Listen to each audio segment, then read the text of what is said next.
Good afternoon, good evening, great Biafrans, friends of Biafrans and lovers of freedom all over the world.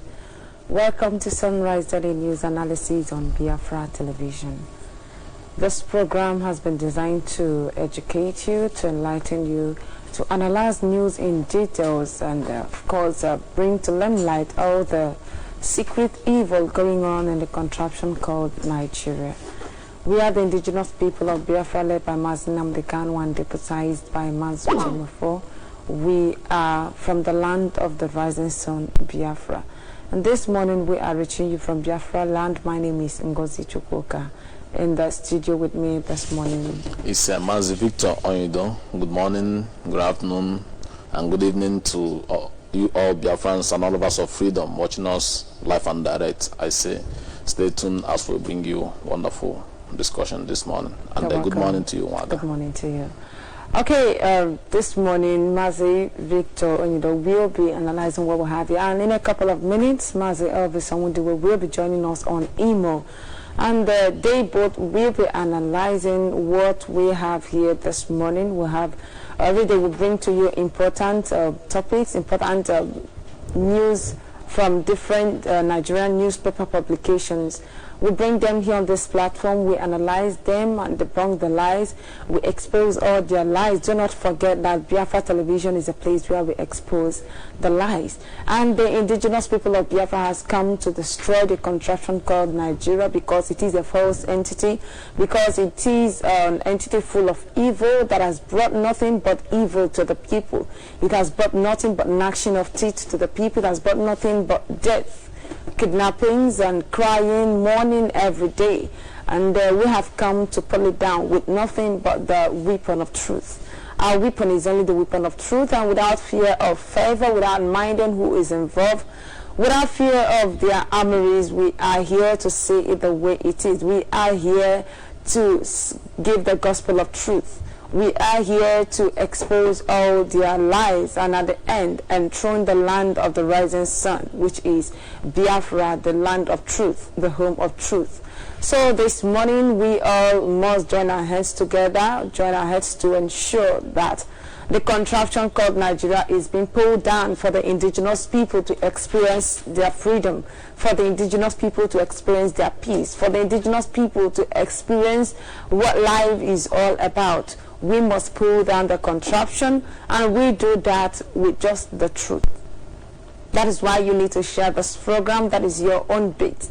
All you need to do is share the program. We are on almost all the social media platform. We are also on our satellite. So whichever one you are watching from, keep your friends, keep them at alert, tell them what is going on, and also share this program, get them informed as well. If you're on Facebook, you're on Twitter, you are on YouTube and Periscope, please tweet the program, share the program, copy the link and send to your friends on WhatsApp. It's necessary, it's important everyone watch this program with you. Then, for benefit of those who have no access to internet, we are transmitting concomitantly on Radio Biafra London. So join us on Radio Biafra London to listen to this program, this wonderful program this morning. Okay, we are going to be looking at what we have here this morning. We have different news from different Nigerian newspapers.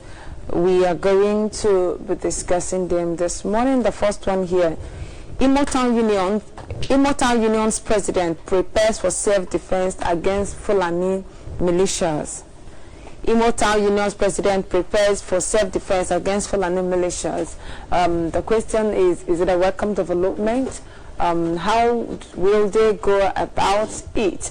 And are the people in authority in support of them? Do you think other communities should imitate what they are doing? Is that the right way to save our land?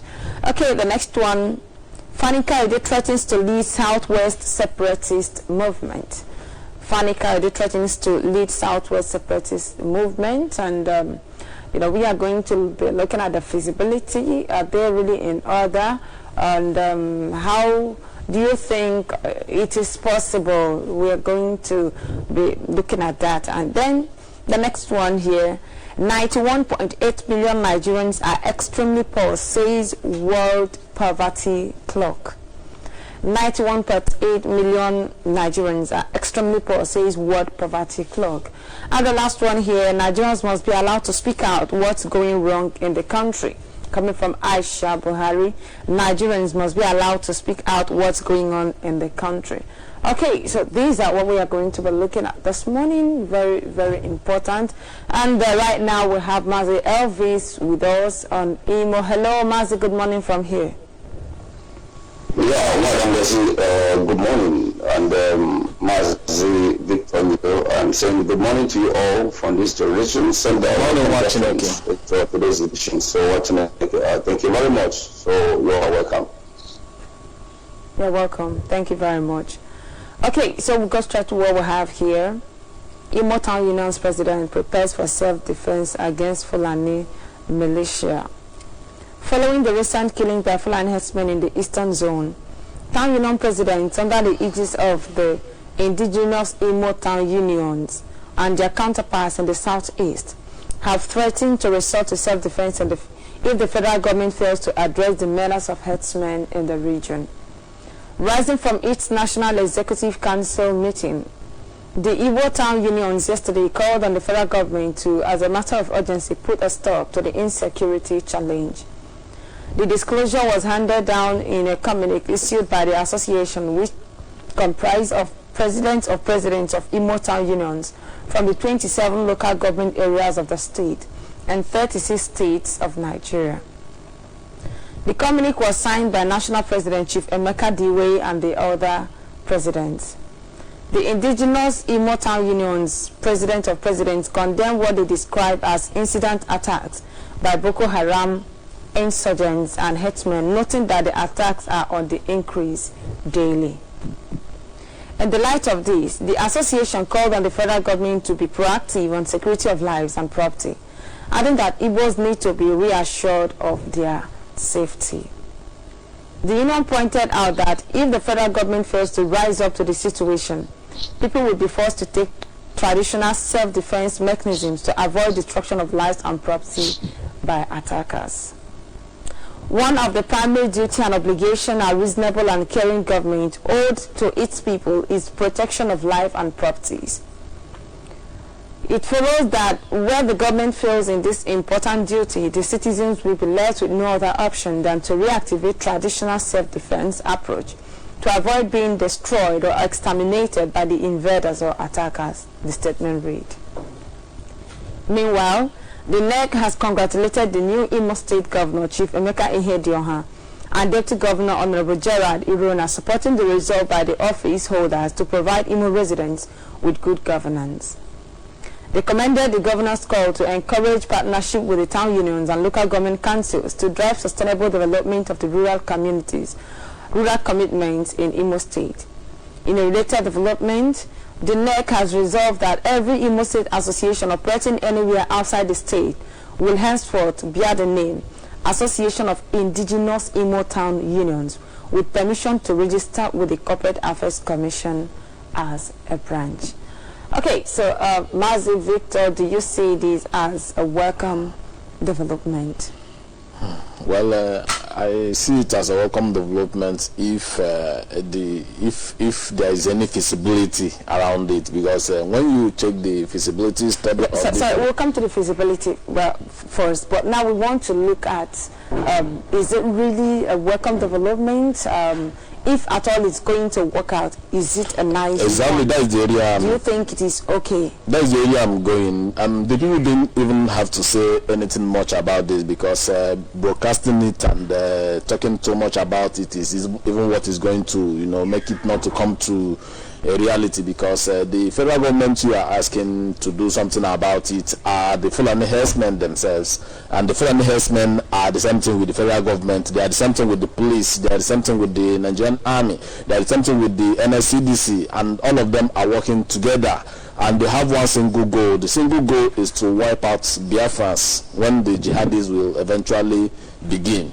So talking to federal government to do something about it is just, I don't see any feasibility around there. So what the people should do is to educate their people that this jihad is inevitable, this jihad is going to happen any moment from now, that all the time they are spending talking or writing all these press statements, they are supposed to use it to gather their people together, teach them the defensive techniques on how to face these people, because if it is about coming, they are going to come with the jihad. So, and the federal government is definitely not going to do anything about it. Right? They will be giving support.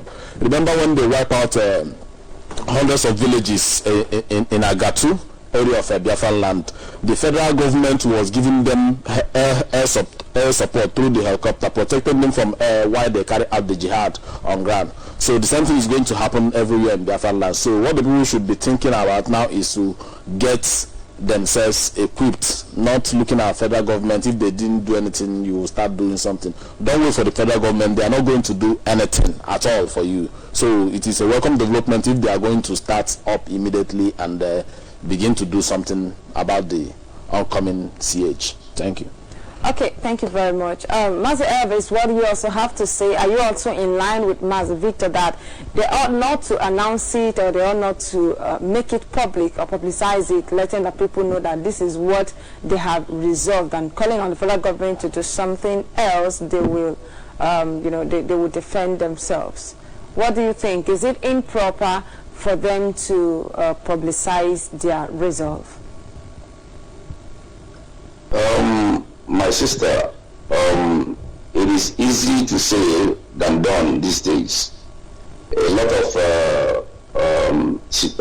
things has been happening behind the scene via the situations of economical problems, and you could hear from the background. People are rising up to make some certain threats so that in order to get money from the Federal Republic government of the Sud. Recently, we had some threats from somewhere in Riverline areas I don't want to mention, that June 1st that they are going to declare whatever them they said they would declare. And such a thing has happened before.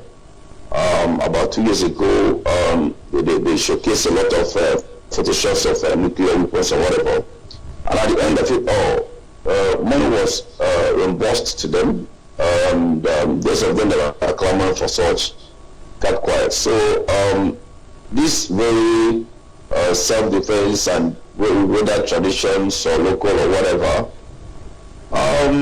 people need to start doing something than saying things in which they knew that they are not capable of handling, or they don't have the zeal or the heart to do that. Rather, they are doing it with a ulterior motive, just to get the Zeus government attentions and collect some money there and run away. So that's what I want to say. All right, thank you very much. And to you, Master Victor, why do you think, what do you think about the feasibility? Why do you think they may be able to do it or may not? Okay, it is in two ways. If you look at it from the proper perspective, involving the government in such a project is one of the benefits. It is dead on arrival, And on the other hand, if the people can totally depend on themselves without depending on anybody or anything that has to do with government, and make out their plan. It's not that when you draw out your plan, this is what you are going to do to defend yourself, then you, first of all, you publicize that plan to the enemies, let them see what you are planning. That is one of the the most stupid thing for you to do if you have any agenda, because remember that the federal government, or led by Jubril in the name of Muhammadu Buhari, has revoked a gun license. Now, why did he do that? He didn't have any cogent reason for doing that. That goes a long way to tell you that even the government you are talking about, they are not in support of self-defense against the FULANI jihadis. Their religious wing couldn't have told you not to fight back. If the House of FULANI is coming to kill you, just stand one place, pray, and God will accept your soul. Immediately they cut off your head. That is the religious aspect of it. The Arwa pastor, they are saying the same thing. Now for you to come out again with the little plan that you have, telling them that this is your plan, it doesn't make any sense. What you have to do is to call your people together, educate them that, look, you don't have anybody, you don't have the government on your side, nobody is on your side, and if everybody rejects you, you don't have to reject yourself. Then you make it as a plan the local vigilante, you secure your villages, secure everywhere, secure the old men and poor people around you. That is how to go about it. But if you are looking on the government that they will do something, if they haven't done anything since the past 4 to 5 couple of years, is it now they are going to do something? Now they have given the FULANI herdsmen 160 billion to be equipped and buy them all the latest weapons and ammunition. Is it now that they are going to do something to stop them? No. So it is you and I that will have to do something. As we are telling you this, you go, you think about it, you plan, inform others. As we are giving the education, you educate others and plan within yourselves. Don't tell anybody what your plan is. Every village should unite and plan how to secure their village. That is the simple way to go about it. Thank you very much. All right, thank you so much. Okay, they are talking about traditional self-defense mechanisms. Mazi, Elvis, do you think, okay, if their plans are feasible or if they are willing to do it or whatever, do you think with whatever traditional self-defense mechanisms they will be able to face or challenge these people that have been armed to their teeth, these people that the federal government and in fact the Islamic world is sponsoring? So without the aid of the government, then they resort to traditional self-defense mechanisms. What's the possibility of defending themselves from these people? I will borrow some phrase from my brother Victor. My sister, any man that wants to engage himself into a battle against his enemies, and the first thing he does is to get to social media or newspaper stands or whatever, to publicize his techniques and his plans. That very person is not qualified, is not capable, he is not willing, and he is not doing it to fulfill all righteousness, but he's just trying to be recognized. He's just doing that so that they will kind of seek for his attentions and corner him, and they kind of gave him some attentions.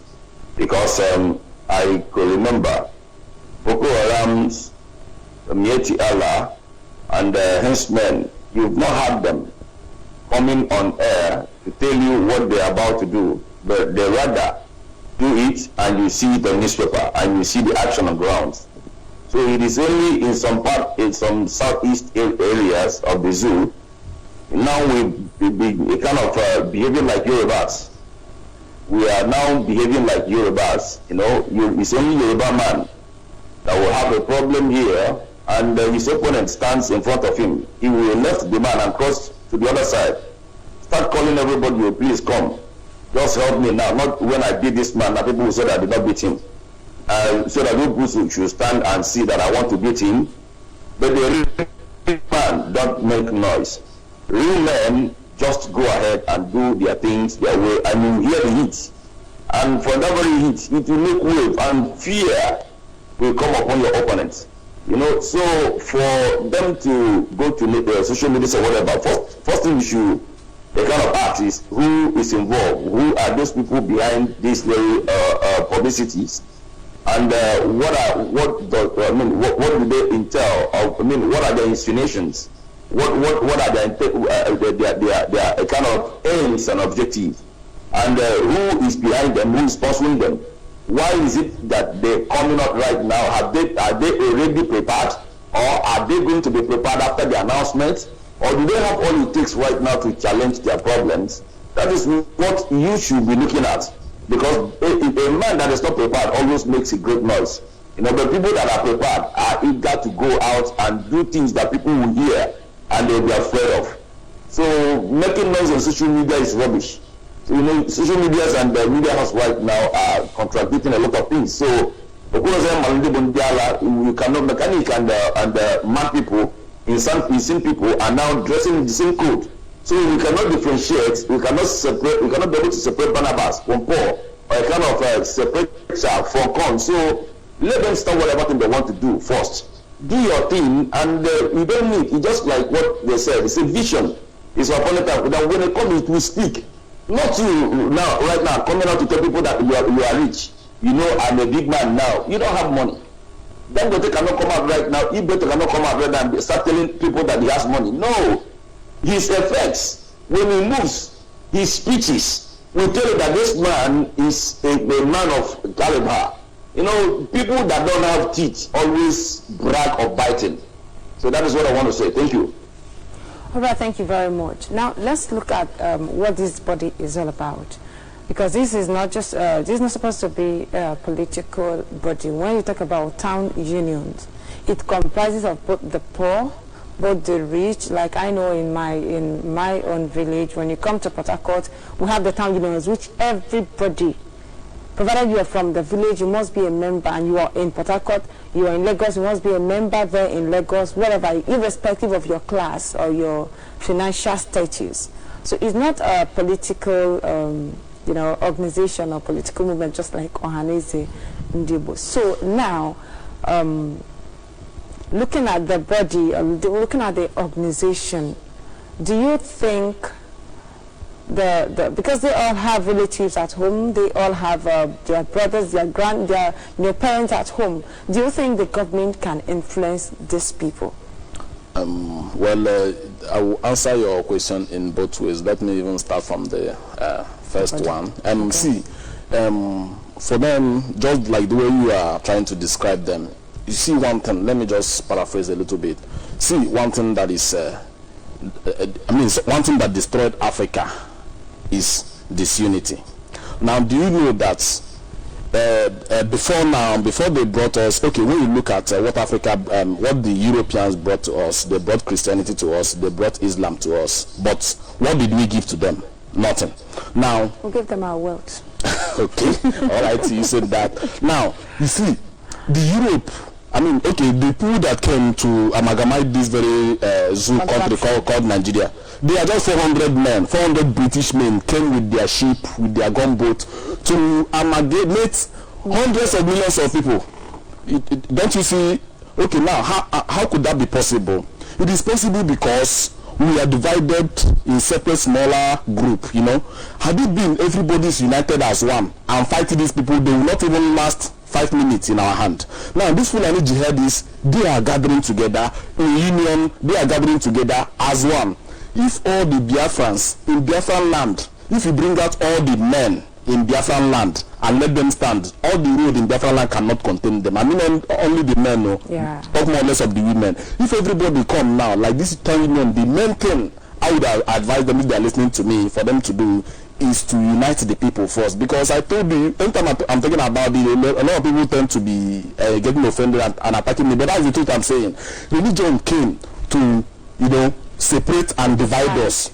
Because the people that goes to Catholic Church and people that goes to Assembly, they don't have the same ideology. Exactly. And they cannot be under the same roof to believe one thing. And they believe in the same God, in the same Jesus, in the same thing. But they cannot come together as brothers and say, okay, let us see one particular thing as common enemy. Because this one's pastor said is evil to kill. This one say no, don't defend yourself. So exactly. And they have, if you go to Biafran land, you have about 1 million churches. Exactly. Different denominations. And each family have more than 5 or 6 churches. Yes, and they go to different churches and they don't have one message, they don't have one ideology. The message they preach is against what the other one is preaching. Now, if a Catholic church begin to see killing as a sin and begin to tell people that, look, we have to defend ourselves from killing, and that church from somewhere will be deeper life, like Kumi is saying that killing is not a sin. If you allow yourself to be killed, you are going to make heaven directly.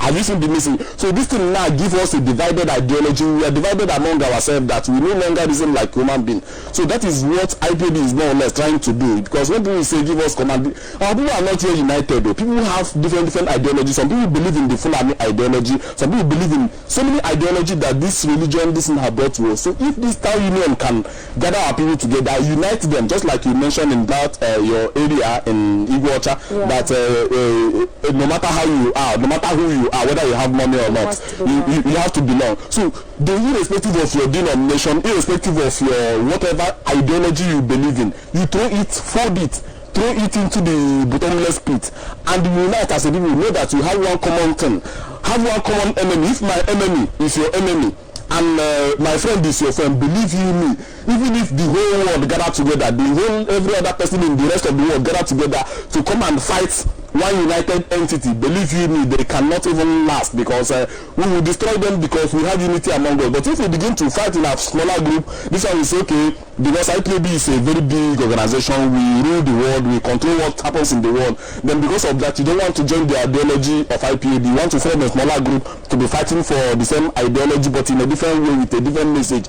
Believe you me, with that one, if the Hausa Fulani come and gather you in that your smaller group, they will kill you all at the same time. So that is the thing that is happening. So when you talk about them gathering as a group and what they should be thinking of, how to, get together, gather everybody, bring them under one ideology, let everybody throw whatever thing you have. All this garbage, our brain is just empty, and that is why the white men are dumping garbages every day, even through the black pastors, through everybody. Our brain is a dumping ground for garbages. So by the time we begin to offload those garbages and make our mind and our brain to be free like water, I can see you as my enemy. I can be walking on the road. Maybe you're a Catholic member and I'm not a Catholic member, and somebody is beating you by the wayside. I will not say because you're not a member of my church, I will not go and help you to rescue you from. Do you understand what I'm saying? So people only fight for their own. They say, okay, the Jehovah's Witnesses, they only love, they have great love only for themselves, but all of them are practicing the same religiosity. So with that kind of ideology, I don't see us going anywhere. So the only thing I will advise them to do, instead of publicizing what they are planning to do or whatever they are going to do, let them use this opportunity to meet all the stakeholders involved, carry everybody along, bring them under the same roof, and bring unity within yourself. Then you can plan. And once you plan, are you trying to say it should exceed Imo?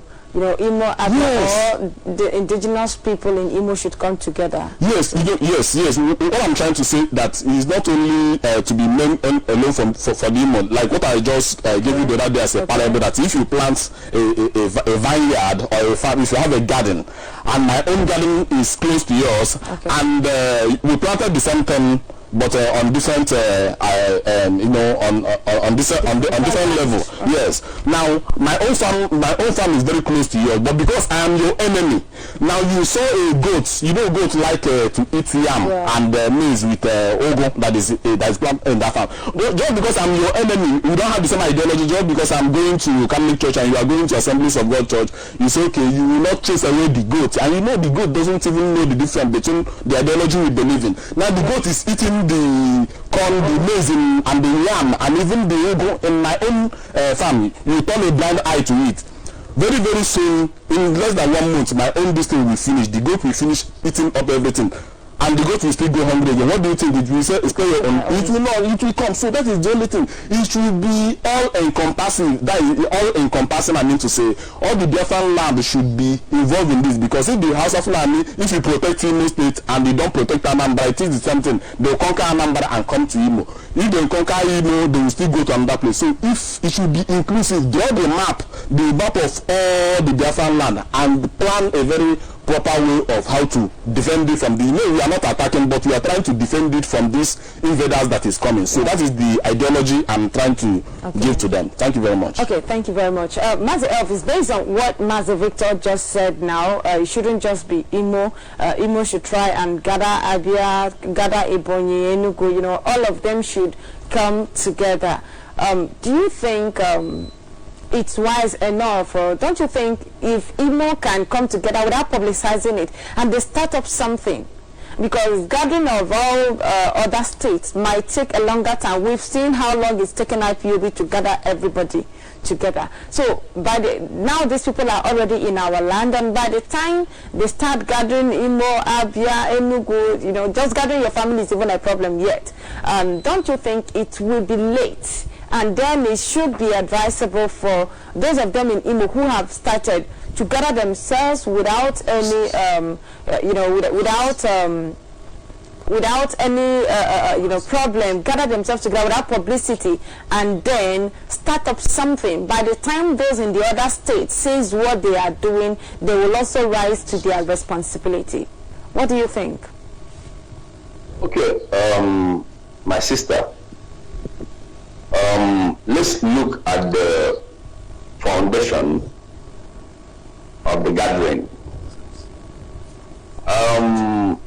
Let me just, for instance, IPOB started the struggle bringing back the riverines area, even despite what is happening right now. Yet, they correct a lot of things because we know that they are our brothers. I'm making sure that they brought everybody under one umbrella. Now, what the Imo State or whatever is trying to do is a welcome development, but what I might personally don't like is the publicity. Okay. That is number one. Then number two, concerning what my brother Victor said, when you look at the north, whenever they want to do anything, you don't hear it anywhere. Rather, you will hear the sound. And when you hear the sound, everybody becomes afraid. And another thing again is, our people allowed ourselves to be divided the more through religion. Go to the north right now. All of them believe in one particular thing, and you call them Mumu people, and when they want to deal with you, they join hands and deal with you. It is only in Biafra we have 1,000,001 religion, interdenominations and denominations of religions and churches, and at the same time we are calling the same God with different understanding and knowledge. When Bible says, in every of your getting, get wisdom, then couple it with what? Understanding. That is what I always say, that people are worshiping who they don't even know. That is why they are being victimized at all time. Now, how do you get these people closer? How do you bring them into unity to become one umbrella under one ideology? First of all, you should look into the main and the major problem from the foundation, because if the foundation is faulty, what can the righteous do? That very foundation has been destabilized, has been dismantled, because it is only in Biafra that everything that comes. Now, let me just start. Any goods or rejected or factory rejected goods that could not be a kind of market, or that could not enter market, or could not be marketed in the world, ship it into Biafra land, they will sell it for you and give you your money. Whatever thing that is rejected, bring it to Biafra land. There are people that are willing to kill their brothers in order to make sure that they enrich themselves without minding the repercussions tomorrow. That is why in Biafra land we have so many religions that could not even believe in the same ways. Like one 4-story building in Aba, from 1 to the 4th floor, there are different names, different churches. This is how they always make noise every Sunday with different motive. Now tell me, how can you get these people closer to understand what you are saying without having what they call crash? That is what the IPOB is trying to do from the fundamental aspect of it, bringing the knowledge of people back to where they're supposed to. Because if you don't change the mindset of a human being or a man that has been brainwashed, everything seems right to him. Whatever thing he does seems right. And whatever ideology you are trying to a kind of market, you are trying to a kind of unveil to him, makes nothing to him. he will not buy the idea because he has been brainwashed right from the onset. So that is why in this very struggle, you saw or you see a lot of agitators. There are those of them that, I don't want to mention names here, but there are those of them that say that government in exile, they are going to cope with the Nigerians. This one answer different names, this one answer different names. And we, as a people, we would like to be recognized with big names. And upon base of those names, you cannot be able to help anybody. You can't be able to kind of ascertain or amount to anything. You know, so when we are talking about bringing people together, the only umbrella right now that is trending is IPOB. So whatever thing they should do, they should recognize IPOB first.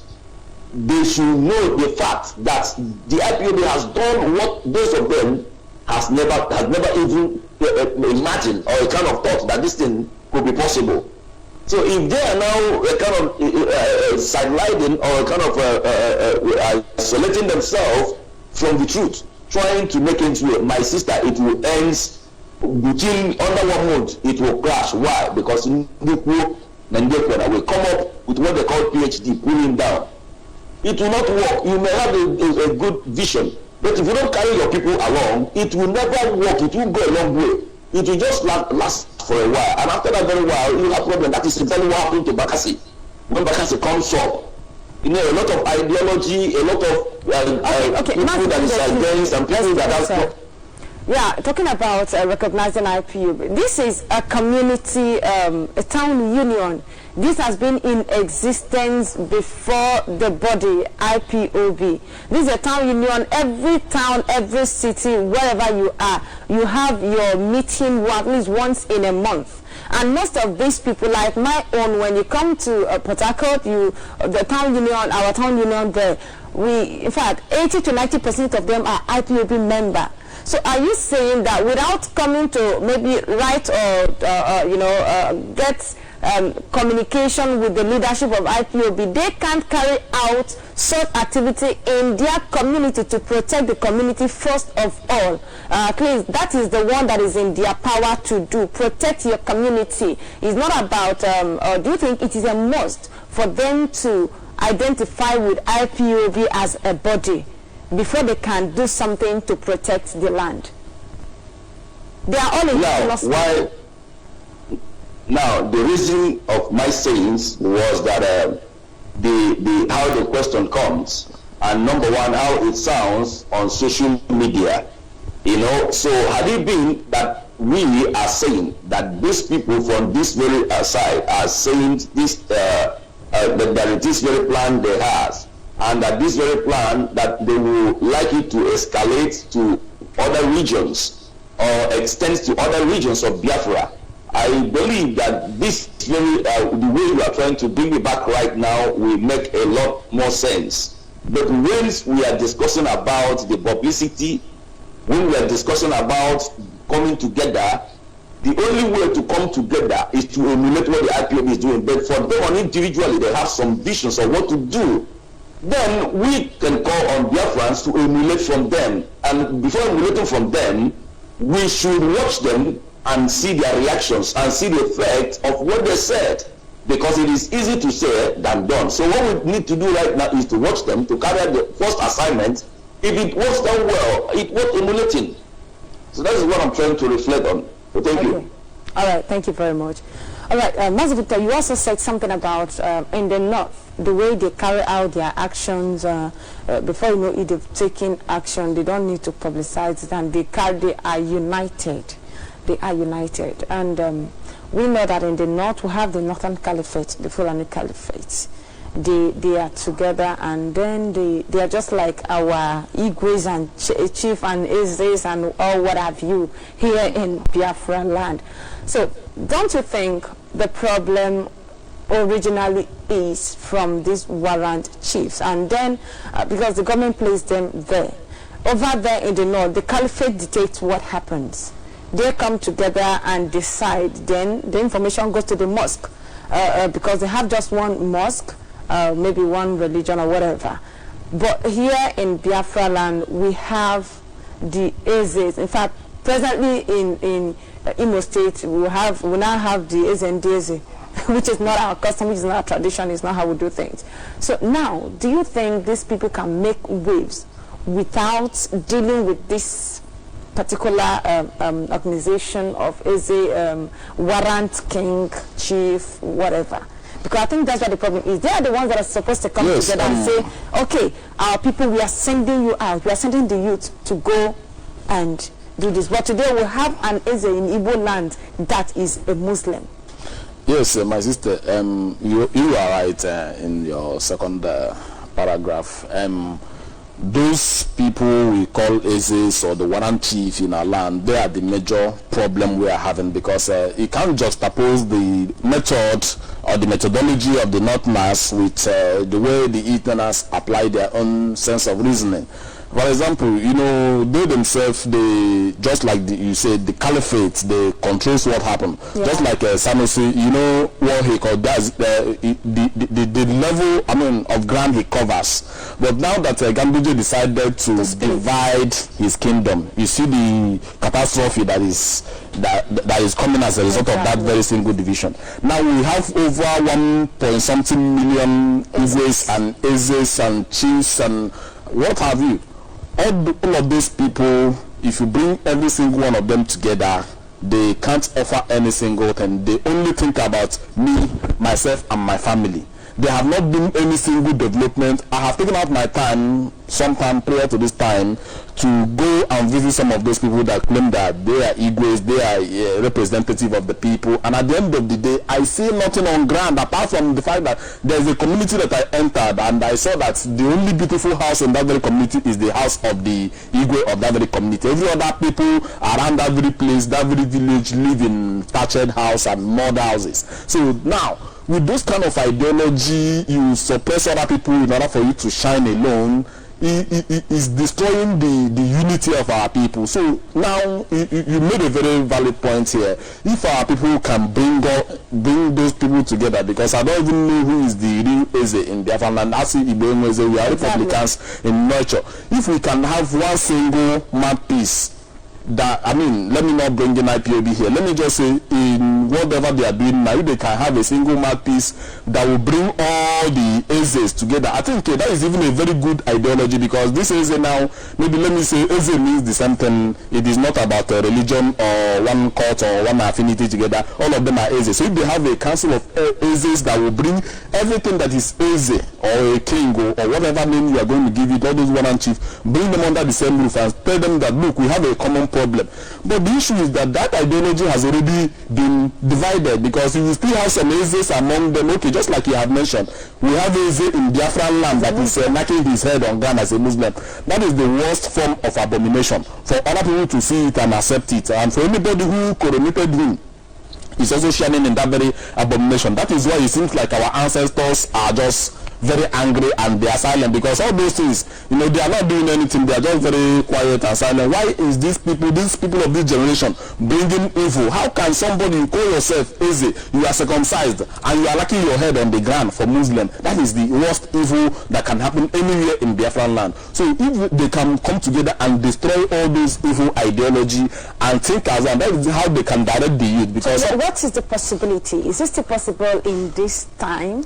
Yes, it can be possible, because there is nothing on earth that is not possible. It is only your thinking that made it so. If you think it is impossible, it is still your thinking that made it so. So who will lead? Now, okay. Who is going to, yes, that is where the biggest question comes. Now, who is going to lead the pack is another thing. You know, it doesn't just, you can't just stand up today and say you want to lead. You need to have that leading grace in you, because when it comes to leadership, there are some character traits that is in a leader. If you want to be a leader, you have to first of all be a servant. You have to first of all be a humble servant and a listening leader who will listen to the plight of the people and know what you have to do. So people have to, you know, look into themselves and know who is going to, you know, stand in that trend, standing between the land, because we are just looking for a savior now who is going to stand in, who is going to take it is just like Mazin Namdekano, you know, whenever we saying that he's our savior, a lot of people used to get it wrong. You don't know what that man done.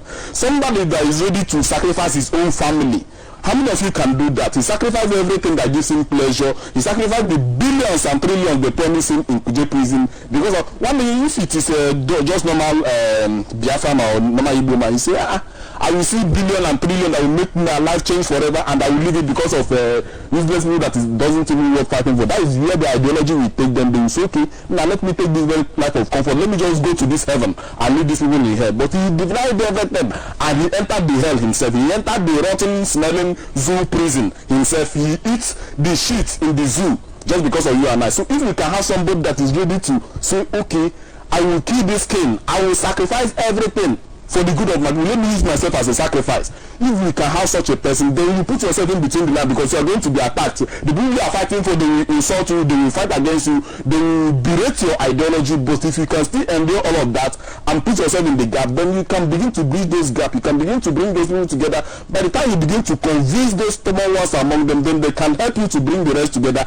And if you can bring all of them under one roof, whether you design a program or whatever, just as urgently as possible, you bring everybody together, those warrant chief or whoever they are, you bring them together, tell them the danger that is ahead of them, then they can impart those ideology on their people. They will have one single ideology and remove whatever religiosity nonsense they are thinking. Because just like you have said, the Northerners over there, you know, they have one simple ideology. They preach the same thing, love for themselves. They love themselves and they make one plan. You don't hear about it everywhere. They have one mosque. Anywhere you travel to, you can go to that mosque. But you cannot do like that as a Christian. You cannot travel from Lagos and come to the east and just enter any church to pray or for any place to you rather not even go to church until you travel back to Lagos. But you can travel as a Muslim. Even some people I know, they travel as a Muslim to a place they don't even know. They will go there, they will accommodate them in a mosque. They will sleep for that inside that mosque for more than a year or two until they would have been able to make money to find themselves a better place to stay. That is how they practice love among the. But if you are stranded, church is the worst place you can go to. So if to seek for help. So if we can prevail all those ideologies and see the problem we have as a one problem, the problem becomes a problem to you, and your problem becomes a problem to me. Then we can now look for solution. But if my problem becomes an enjoyment opportunity for you, there is opportunity for you to sell out to the FULANI and make your billions. Then you see that it will become a very... Okay, so that is to say that now it's not really that easy bringing these traditional rulers under one roof, under one canopy for them to decide. So it's advisable for us to go the way we are going, but the publicity is just a problem. Yes, but the publicity is part of the problem, but apart from the Ezes and the people we call warrant chief and the Hanezen Bibos, the youth can still do something about it. The town unions, it's not, you don't expect my old father to come out and fight. They organize it, they call the youth, and now the youth, this is what you need to do. They equip them with all the necessary things that is needed. Yes, if they can be able to achieve that within the level and the enclave of the youth, it will be very, very nice. But if they begin to bring in, I don't mean to respect the old men, their wisdom is priceless, but the ideology is not something they should bring into the youthfulness, because the youth have a youthful zest in him. There's the zest. Let them use that mindset and face the enemy, and with that they can be able to conquer. But if you begin to bring old man's ideology, if you go, they will kill you. That you will see that nobody will be afraid. Everybody will. I don't agree with it, because that is not all. We have old men in Biafra, in Ipob. Let me tell you, my father is I said now you know we have 90% Ipob members. I said it, quote me. Yeah. So we have people like my dad. He's an Ipob member. 3 of his sons are in Ipob volunteer, and I am here doing the job. So with that mentality, we have 90% of elders in town union. Don't tell me that their mentality or their ideology. No, I don't accept that. So we have them, they can do it, they can send their children to go and sacrifice for our land. So if the problem here is the publicity, so I think other town unions need to rise up. Exactly. You know, you say something, somebody who is going to start it or somebody who is going to... You know, the best way to start is ask the people to start the issue of bringing the warrant chief and bringing them together. Yes, it's not of it. They have started already. I don't think... okay, Mazi Elvis, please, can you summarize this? Do you think it is possible to bring these warrant chiefs together when we still have them as Muslims, we have them as political chief in the time like this, when we know that the people are already surrounded and they've surrounded us already and they are killing us already? So do you think we still have enough time bringing them together and making them understand, or making them work like the caliphate in the north? Is it still possible in this time? My sister, this very discussion, I will say, is very nice. But when Biafra comes, it will fall under the Biafran constitution. Under what? And controlled by the Biafran constitution and controlled by the Biafran government. So these people they are not an island. They are our fathers, and they won't be above the law. So, but if I should understand you properly, what we are deliberating on is an issues of self-defense, because the issue of bringing them together, if you brought those of them that is in the Biafra land together, what about the ones in Kano? Okay. Then what about the ones in China? What about the ones in Malaysia? The ones in the London? How can you do that? So you find out that all of them butters down the Biafran nation, and they will be controlled by the Biafran constitution, which our leader said that all these Igbos will be abolished when Biafra comes. So the self-defense is paramount. So we should be looking at the device and the means on how to defend ourselves this very period. Those of the Igbos and whatever, the issue is ignominious, very ignominious. So thank you very much. Right. Thank you very much. Thank you very much. In summary, he has just summarized it. The most paramount thing now is the self-defense. And if Imo Town Union have risen and they are really serious, they should about publicizing it, go there and do the work. And of course, every other person, our people out there, the indigenous people of Biafra also have a role to play here. I mean, individually, wherever you are, in any country you are, you have to call, like last time I called my uncle, I spoke to him, I said, look, our community need to be protected. Now it's not about waiting for indigenous people of Biafra. When you go to meeting, all of you should come together and look at how to protect our land, how to protect our community. So you out there, you also have a role to play wherever you are. I know my people in America, they still have town union there, of Isochi town union over there. So they also have to come together. You also have to come together with your brothers. If you're in America, you and your brothers come together, think of how to push this forward so that the land will be protected, even before we talk about the official restoration of Biafra. Biafra land needs to be safe first, and this is self-defense. We all have a role to play here. Thank you very much. Okay, let's go ahead. Let's look at FULANI Kayode threatening to lead Southwest separatist movement. FULANI Kayode, okay. Let me read from what we have here. Former Nigerian Aviation Minister and Chief of the People's Democratic Party, FULANI Kayode, on Wednesday threatened to move motion for the separation of Southwest states from Nigeria. On August 2nd, 1958, my father, Chief FULANI Kayode, successfully moved the motion for Nigeria's independence from British colonial rule. If the Fulanization and Islamization agenda continues, I shall move the motion for Oduduwas, that is the Osun, Oyo, Ogun, Ekiti, Ondo, and Lagos states. Okay, Kwara is no longer part of it; it's been conquered. Okay, I'll move their independence from Nigeria colonial rule. Fanika, the staunch critic of the current Nigerian government, was not the first person to link the insecurity in the country to the Islamization and Fulanization agenda on Nigeria.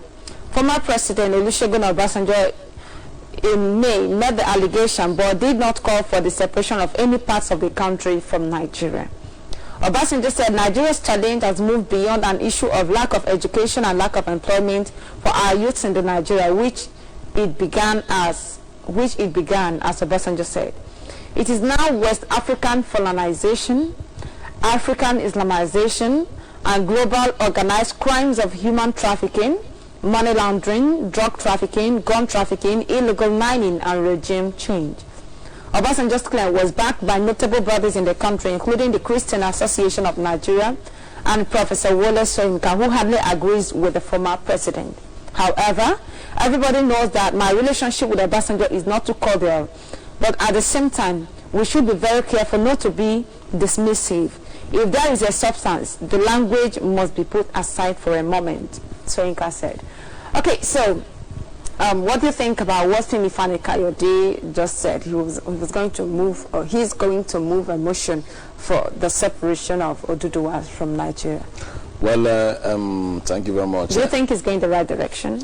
Well, if you look at the statement very well, if you can remove the if in that very statement, every other thing is very, very sweet. Now, Femi Kayode, whatever name he chose to bear, I would say from my own perspective that he is not a Yoruba man. He is an Igbo Biafran. He runs in his blood. He married an Igbo Biafran, and that tells you, if they can release that man to us, I will appreciate it, and maybe we can exchange him with one of the useful idiots we have in our land. So now, but if he still insists that he's a Yoruba and he wants to, push the cause of the Yoruba, I would say he still should not make the same mistake that we have just talked about now of publicity. He should not publicize it. Let him just do something. You don't have to wait if the Fulanization agenda continues. It's already continuing. It's already. It's not going to stop. So you don't have to say, let me wait. If the Fulanization agenda continues, then I will begin to move the motion. My father, no, go ahead and do it. If you have the power, if you have the technical know-how, if you know what it takes, if you can consult some people who can even back you up to do that, go ahead and do it immediately. Because if you are waiting, if the thing will be delaying us and delaying you people. Had it been Yoruba people can even start something and be doing what we are doing, believe you me, we will have more concentration on what we are doing. We won't have their own gutter media distracting what we are doing. They will have faced their own war, and by the time the Fulani people are feeling the heat from that side, feeling the heat from this side, they won't have any other choice than to succumb. They say that people have already gotten the knowledge, because educating people doing the work that IPOB did is not a very small job. So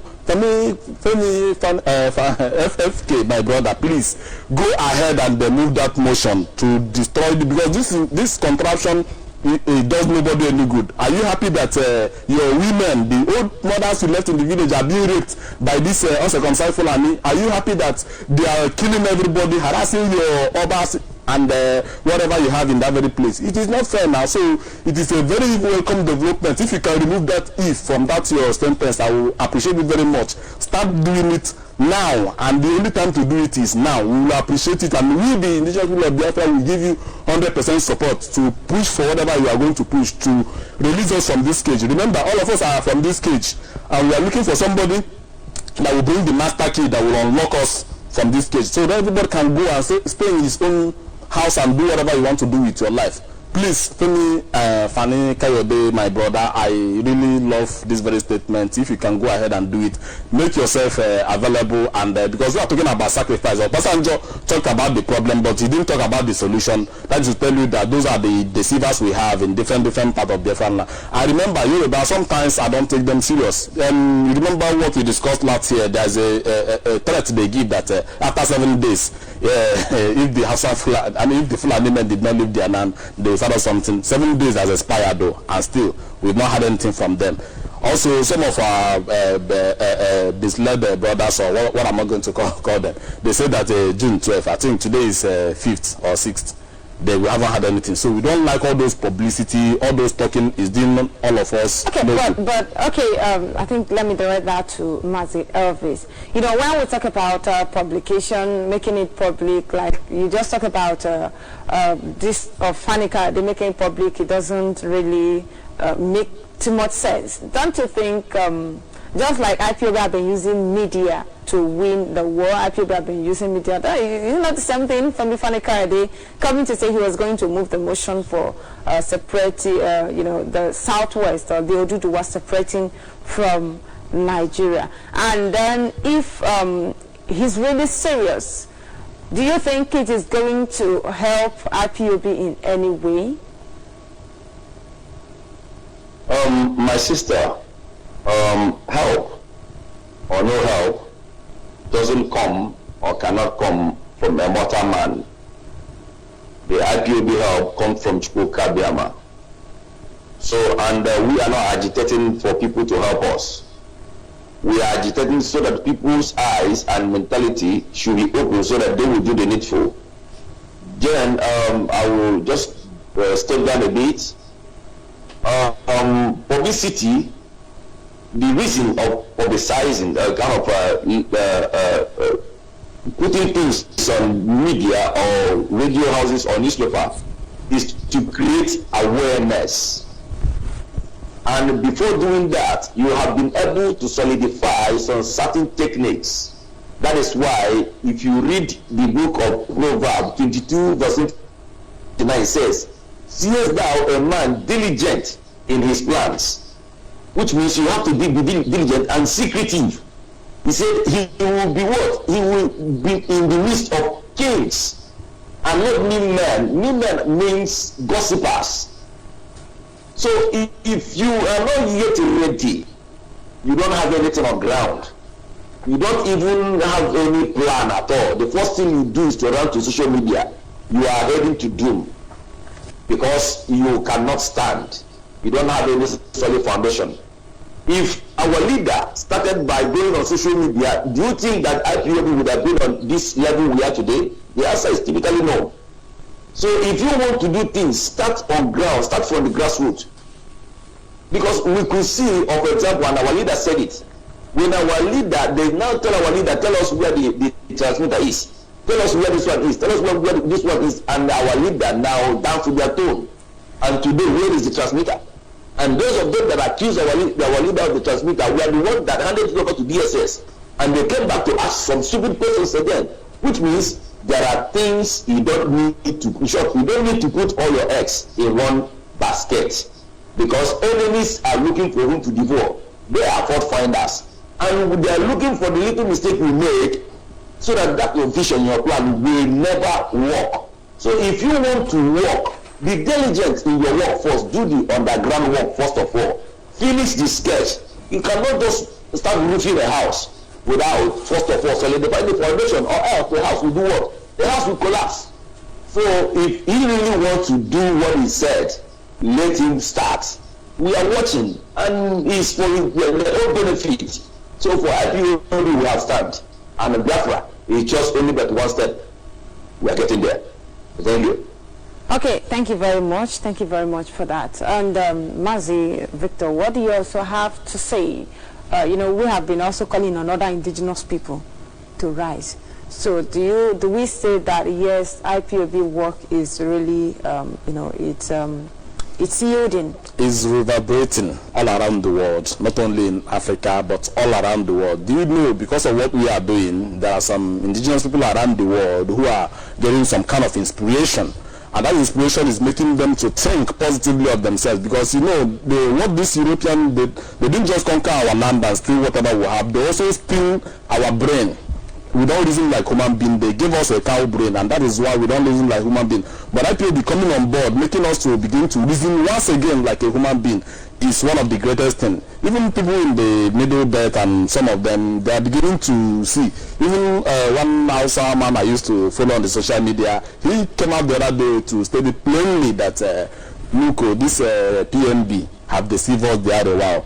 Look, we are buying fuel at the rate of 120 naira per liter, and yet we cannot afford it. And in the east, where they are buying 250 stroke 300. They are living comfortable. That the time he went to Onitsha and about he marveled the kind of light that is bubbling there in spite of the high rate they are buying. So what IPOB is doing, we are just liberating a lot of people. When they say you are delivering people from demonic influence, that is exactly what IPOB is doing. So like what our brother is doing over there, or is planning to do, or he's going to do, he derives the inspiration from IPOB. I mean, he's a good friend of the indigenous people of Biafra and a good friend of our leader. So, they say iron sharpeneth iron, and the countenance of a good friend sharpeneth the countenance of his friend. Yeah. So we are transforming, when you light, when you put on a light in a darkened area, what that light will do is to illuminate that environment. The environment will begin to shine. So IPOB is like a light. Remember, we have the light of the rising sun in our midst. That in the midst of darkness, look at our flag very well. You see the rising sun rising in the midst of darkness, and very soon it will become a shining sun that is shining everywhere, chasing the darkness away. So Nigeria means darkness, and IPOB have come. IPOB have enlightened. IPOB is the light in the midst of that darkness, bringing light everywhere. So we are not just doing everything because of ourselves or for ourselves alone, but we are doing it for others, for the indigenous people of Biafra all around us to be free, both in Africa and everywhere else. Okay, so finally, do you think with the kind of people surrounding FFK, I mean the Yorubas, our Yoruba brothers, do you think he can go far? Well, the kind of people surrounding him may not make him go far or succeed if he doesn't have the right mindset. What you need to have is the right mindset. If you believe in yourself that you are going to achieve something, then don't look at anyone around you or whatever somebody else is thinking. But if you are beginning to, before you do something, you begin to look at people's faces, you begin to look at what they believe in or what they will tell you. Believe in me, you won't even make that step before they will stop you. So the kind of Yoruba people, the character of Yoruba people, I'm not trying to insult anybody here, but they don't believe in the free mindset ideology. They only behave more or less like a vulture, an opportunist who jump at any opportunity when it appears. Even a Yoruba friend of mine told me in Abuja that look, all these things is not that they don't want freedom. They want freedom, but they don't want to die. They don't want to pay the price. They don't want anything to harm them. But if we, as the Biafrans, can pay the price and go, we do the dying, we do the fighting. Anytime we are going, they too, they will go. So with that kind of people around him, it will make him not to go anywhere. But if he himself can be able to take the bull by the horn, there are still some people who will still awake, those who will support him, because behind every successful man there is always a woman and also a group of people, a good friends around that will help you to push you to your success. Because anybody who cannot stand in the time of your adversity is not worthy to be your friend in the time of prosperity. So anytime they should not look at the negative people they have around them, like OBJ and the rest of them that are talking from both sides of their mouths. You shouldn't look at them. You should just move forward. And they say magnet attracts iron. The right group of people will be attracted to him, and he can deliver his own people just like IPOB is delivering their own people. Thank you very much. All right, thank you so much. And at this moment, we will embark on a break. This is still Sunrise Daily News Analysis on Biafra Television. And when we return, the lines will be open for you to call in and make your contributions. Thank you once again for joining us. I am Ngozi Chukwuka. Stay tuned. We'll be right back.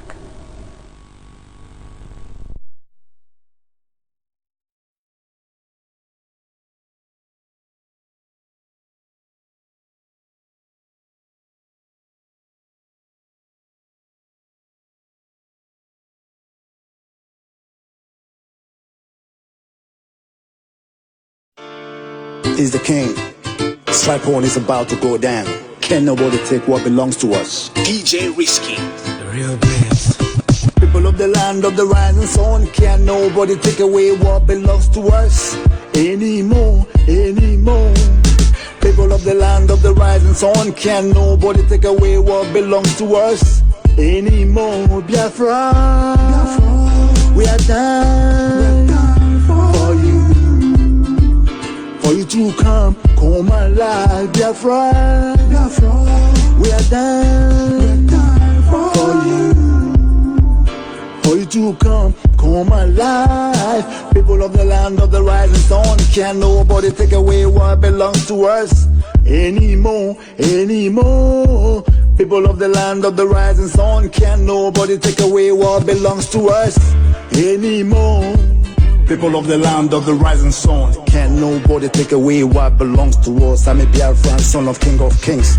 Tell me who's not that show saboteurs. Saboteurs every day, hitting us hard. Same old shit, lambs. I know them by their names. Don't really give a fuck about what they do on the shit they say. They low money more, so they sold us out. You know, divide the road, don't walk no more. Cause IPOB put us through. No guns, no bombs, we don't play no games. Still go fight to the end of this earth, and we'll never go stop till we get our freedom. On Biafra we stand. To hell with them criminals, Nigeria, Britain, fucking gold diggers, all-time haters. Get off our land, we don't want you here. And if you catch head fellas, we don't really care. Get them thieves off our land. People of the land of the rising sun, can't nobody take away what belongs to us anymore, anymore.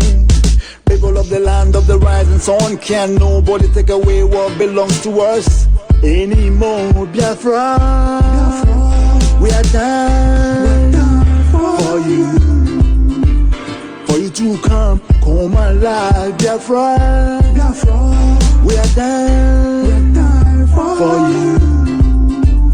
For you to come alive. People of the land of the rising sun, can't nobody take away what belongs to us anymore, anymore. People of the land of the rising sun, can't nobody take away what belongs to us anymore. Yeah, it's a road of King Chad. We ain't never gonna stop till we get our freedom. First and first with indigenous people, owners of the land, you don't put in here. Biafra first, I put it out there. Know you gon' come through when I come through. Look around you, who do you see? Children of the most high God in here. BBC, fake news everywhere. Genocidal, subjugate, keep blowing your lies. Relegate Biafrans to the background. Long live the queen, long live in hell. You kill 6 million, you claim it's wrong. Biafra genocide is Biafra Holocaust. Biafra blood rests on your conscience. Lied about the war, you lied about the kills. 18-year-old was all theft stolen. Loyalty should have killed us all when you had the chance. Now we are here to speak and tell the truth. Desert dwellers, suicidal questions, FULANI henchmen, go back to where you came from. We don't want ya. Biafrans, we're here and we still go live in the land of the rising sun. Biafra, puppets and parasites, leave us the fuck alone. People of the land of the rising sun, can't nobody take away what belongs to us anymore, anymore. People of the land of the rising sun, can't nobody take away what belongs to us anymore. Biafra, we are down for you. For you to come alive, Biafra. We are down for you.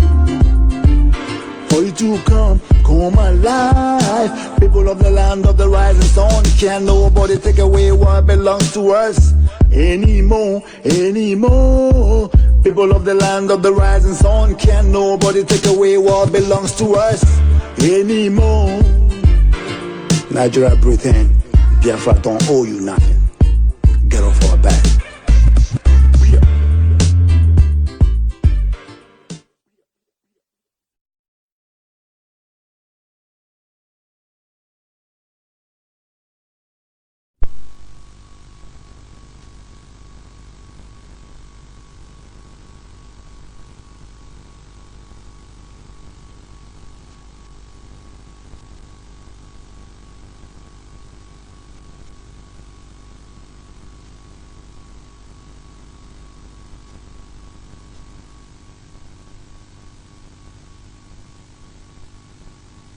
Watching Sunrise Daily News Analysis on Biafra Television.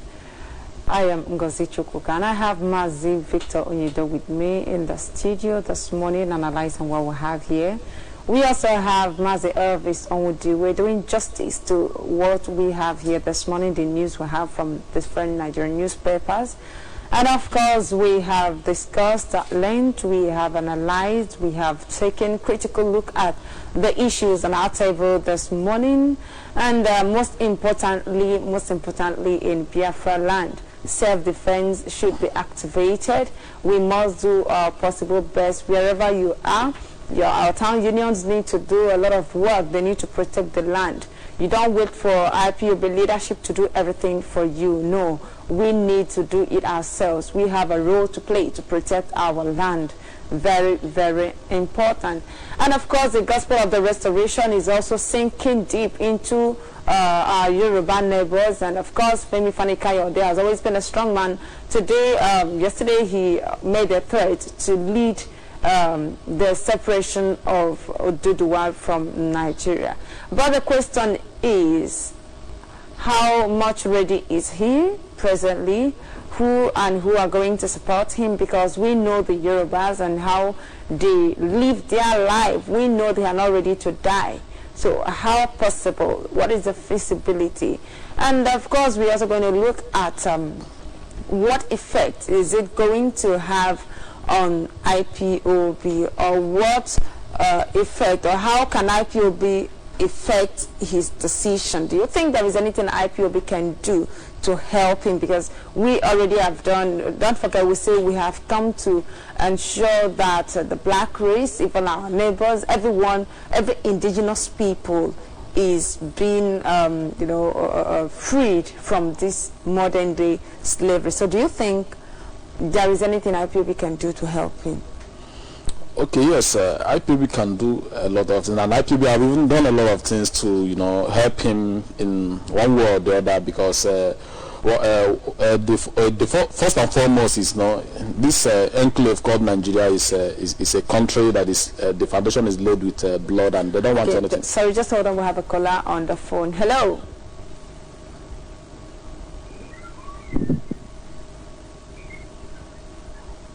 Call on the phone. Hello, can you hear me? Hello? Yeah, good morning. What's the name? Where are you calling from?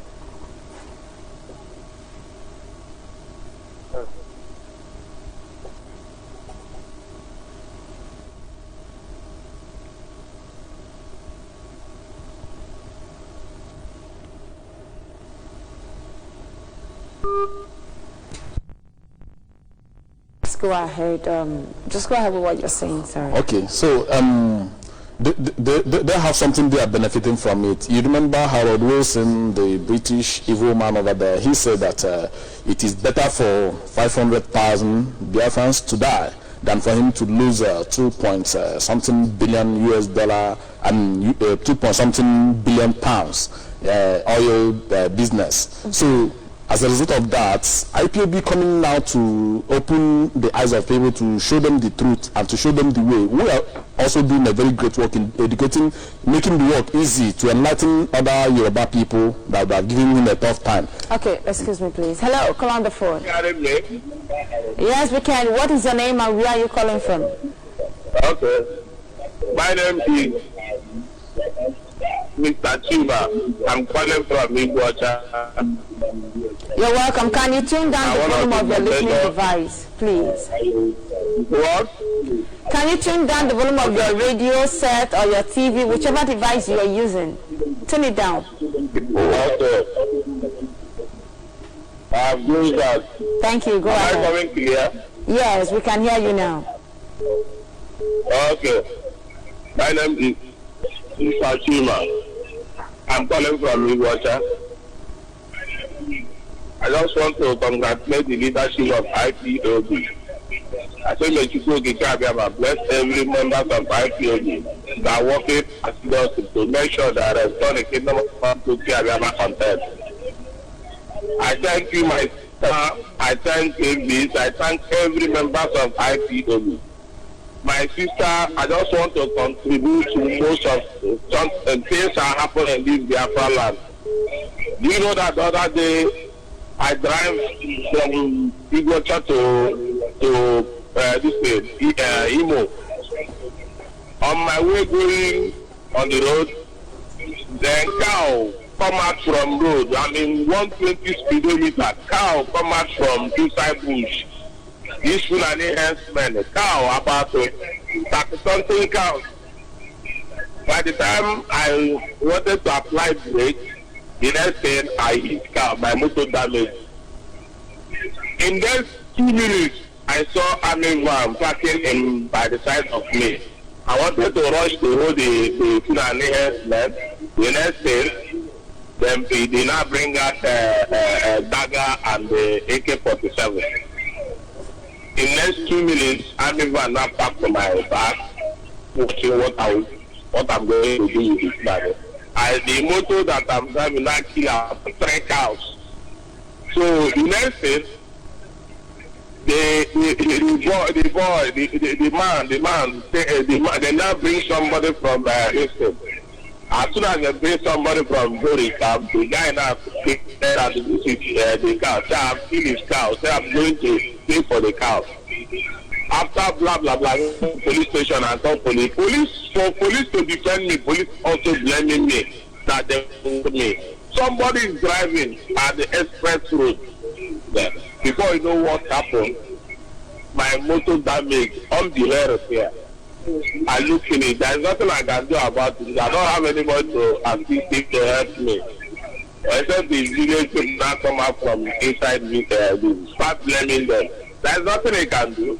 There with the arm, there with the president, and I told my motor back to this Ipob. So my sister, we are in suit in this very place. Nobody is helping us. Nobody except this radio and television. Okay, what happened to BBC? I mean, what they call it? Telling that Ipob did Reverend Father. Why since they are killing Reverend Father Christians? BBC have never come on board to say that they are killing Reverend Father. But now on normal this thing to cause problem because we say that sit at home. They now come.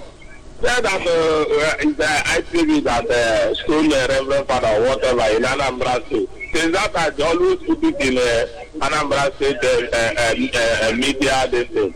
Celebrating with Ipob because they know that our people love church and all the rest of the thing. So my brother and my sister, what we're supposed to do, those churches, they just want to put emotion because they are the people that maintain with their Roman fire come to Biafra land and to use church and the so any Reverend Father that coming to put emotion in Ipob, Ipob will strike him dead. Because even my forefather that fought the war, most of them say that after the war, some of them say that instead of them they will answer Nigeria, they will kill themselves and chop themselves and die and go. Because they know that this country is bad, this country is evil. Look at what is happening in this very place. You cannot even say something that they will. Anything that you are saying in media, I just wasting time. All we need is Biafra, either Biafra or Biafra. Anybody that want to put counter-motion or anybody want to put counter-motion about this our struggle, Ipob will strike the person dead. Thank you very much. Thank you very much. We have it.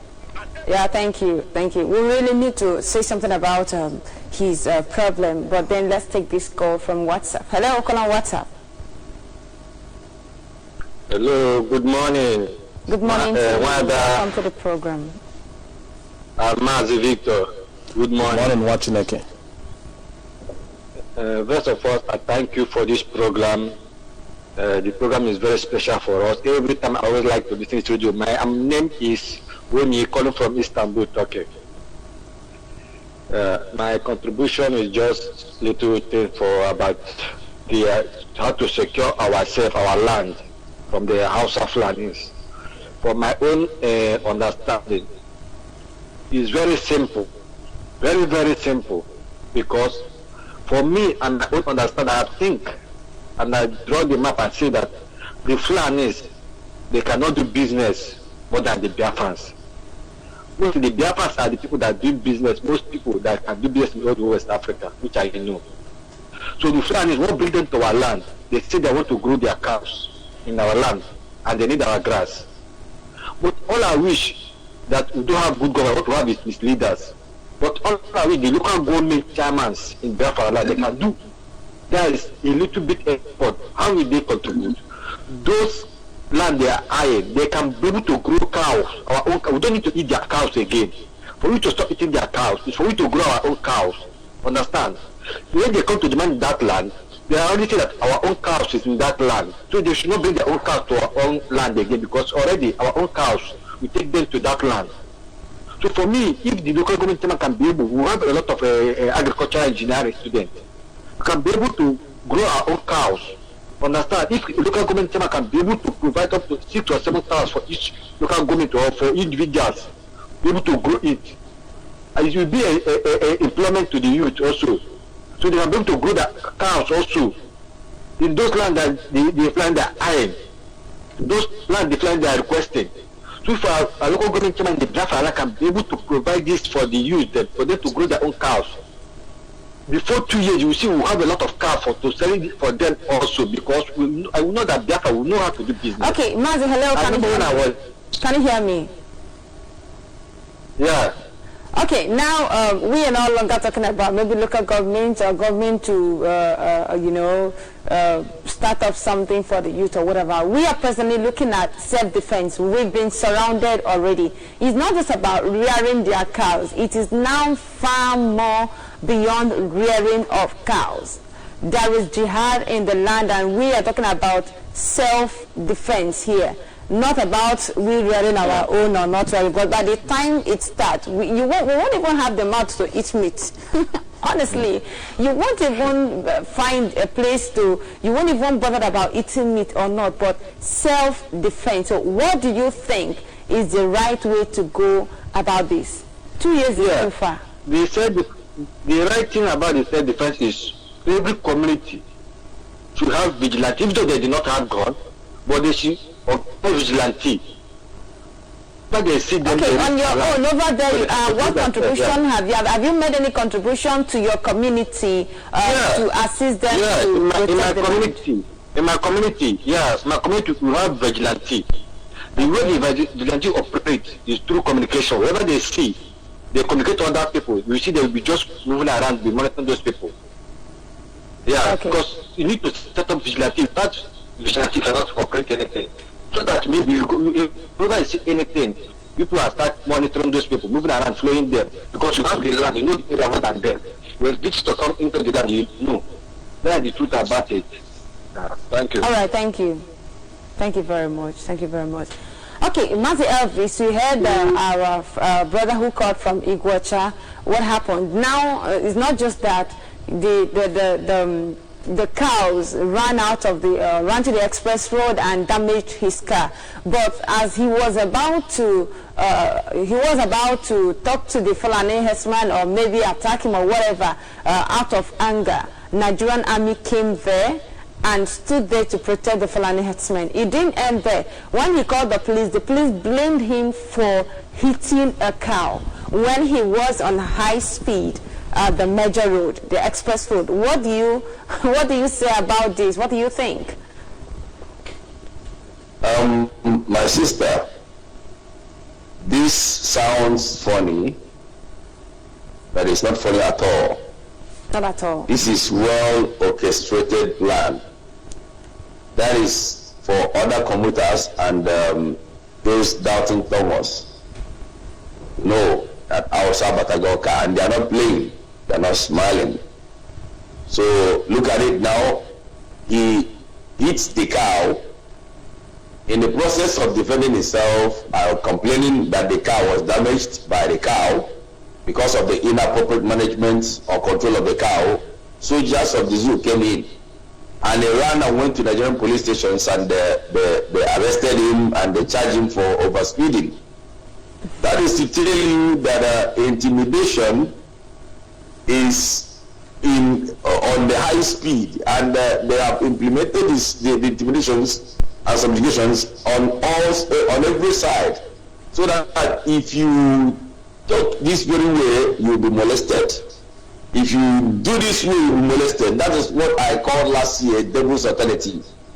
So we have to take another way, another means, of dealing with our enemy. So because it seems like our old techniques have been exposed, so we have to change the game in order to do the needful. Thank you very much. Thank you. All right, call on WhatsApp. Hello. Call on Skype. Hello. Good morning from here. Hello. Good morning, my dear sister Ngozi. Good morning, Madam Ngozi. Good morning, Mazi Elvis. Good morning, Mazi. Good morning, watching it. My name is Chukwu Ekamabozo. I think I'm coming out clear, right? Yeah, we can hear you. Go ahead. Okay, thank you very much. My name is Chukwu Ekamabozo. I'm calling from Italy. My brothers and sisters, we are doing a marvelous work. You people on the media are doing a very big job.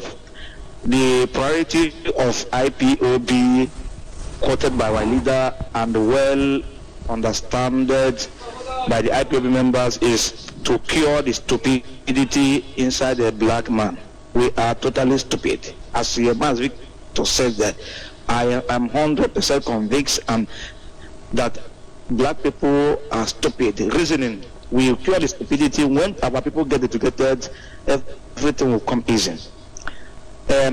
Irrespective of the emo people calling for security and other things, the emo organization or what the emo people of association or what they call them, and when here there's something called in Igbo say Ababa Lualo. They are Ababa Lualo. They're all just making statements and comments. They have nothing to offer to me. If they want to do something, they will establish something, doing it without warning or giving threat to those. Okay, Mazi, before you go ahead, excuse me. Can you hear me? Sorry? Yeah, can you hear me? Now, when we keep saying they, we are also contradicting ourselves. We are talking about town union, and it is the responsibility of every person from whichever town you come from or whichever community you come from to belong to a union that will have to work for the progress and development of that union. So you, wherever you are, do you have the good of your people at heart? Do you belong to any of those unions? That is a question I have for you this morning. No, of course. Why? Sorry, I don't belong to any organization here in Italy because I don't see what they are doing so relevant. I see it relevant because any organization. Why don't you go there and make things relevant? We don't keep blaming where we can't do something on our own. No, IPOB is a body, general body that has to do with the indigenous people of Biafra everywhere. But before IPOB, your town union, so what happened to your town union? Okay, in my own town, I saw almost 16 years I left the zoo. I came here, I left Biafra, I came here. So, but I've been coming home. But when I came home, I tried to organize them, but not under security. No, you said the ones in Italy are not doing well. I'm saying, why don't you go there and make them understand that, look, we have this responsibility. What you are doing is not the right way. We have to make our community good. We have to make it, we have to protect it. I will. Okay. Right now I will, because I came from a local secretarial zone. So that we're having meeting here, but I have been in a group or association in the Biafra land over 50 years before I left. It's called Amari Friends Club. So, but I saw all these organizations as get together and they squash the money and eat. They don't have any objective that will profit for the people. That's why I dropped from them. But now there has been an agenda which we have to follow up. I will try all my possible means to mix up with them and to bring down the project to them, so that we can accomplish things better. But what I want to say about that is that we, the indigenous people, the IPOB members, we have to go all around within among the other association to tell them. But the people concerned at the SS have the authority as given to them by the SS to organize security members. If by contributing money we will do so. But as you have said, okay, thank you very much. But let me make this clear because of others. Let's take other calls. But do you know that I know of a young man who single-handedly create a what's it called, vigilante in his community. He armed them without the aid of a king, without the consent of the king. He called the youth. He is the youth president. He called the youth and said, I am single-handedly taking up the security of my community. He handed them all that is needed, all necessary things that are needed. So it must not be. It must not be maybe the king said this or the king said that. We are talking about your mother in the village, your grandmother, your uncles, everyone. So let's stop using IPOB as an excuse. IPOB is a body that has to do with all the indigenous people of Biafra. But before that, you should have a family meeting. From the family, you now have a kindred meeting. From the kindred, you now have a community or the town. That is how it is in Igbo land, in Biafra land. And we shouldn't neglect all those structures. It is really wrong. I am against it. We need to go back to our roots. Very important. So I don't want, we don't need to start blaming them. Let us go there and do something or make something happen. Thank you very much for that. Okay, our lines are open. Call us on WhatsApp, call us on Skype, on Facebook, and of course our direct phone line, so that you make your contribution. This morning we are talking about the town. What have you done? You need to do something very, very important. We all need to do something. All hands must be on deck. Hello, call on the phone. Hello, good morning. Good morning to you. Welcome to the program. Yeah, this is Emeka Wobre calling from Ipob. Okay, you're welcome. Go ahead. Yeah. There is something one of the journalists was saying, then I'm interested on that. He was saying in terms of FULANI herdsmen, the solution about it. And again, he was saying about some states are making mouths that want to take action. Yeah. Yes, I'm in support of that. Why all these people are making mouths? FULANI people doesn't expect you saying something before taking action. Take action before complaining. That is my own contribution. Thank you. Good morning. Thank you very much. Thank you very much for that contribution. All right, we have another call on the phone. Hello. Hello. Yeah, good morning. What's your name? Where are you calling from? Good morning. I come here today. We can hear you. Go ahead.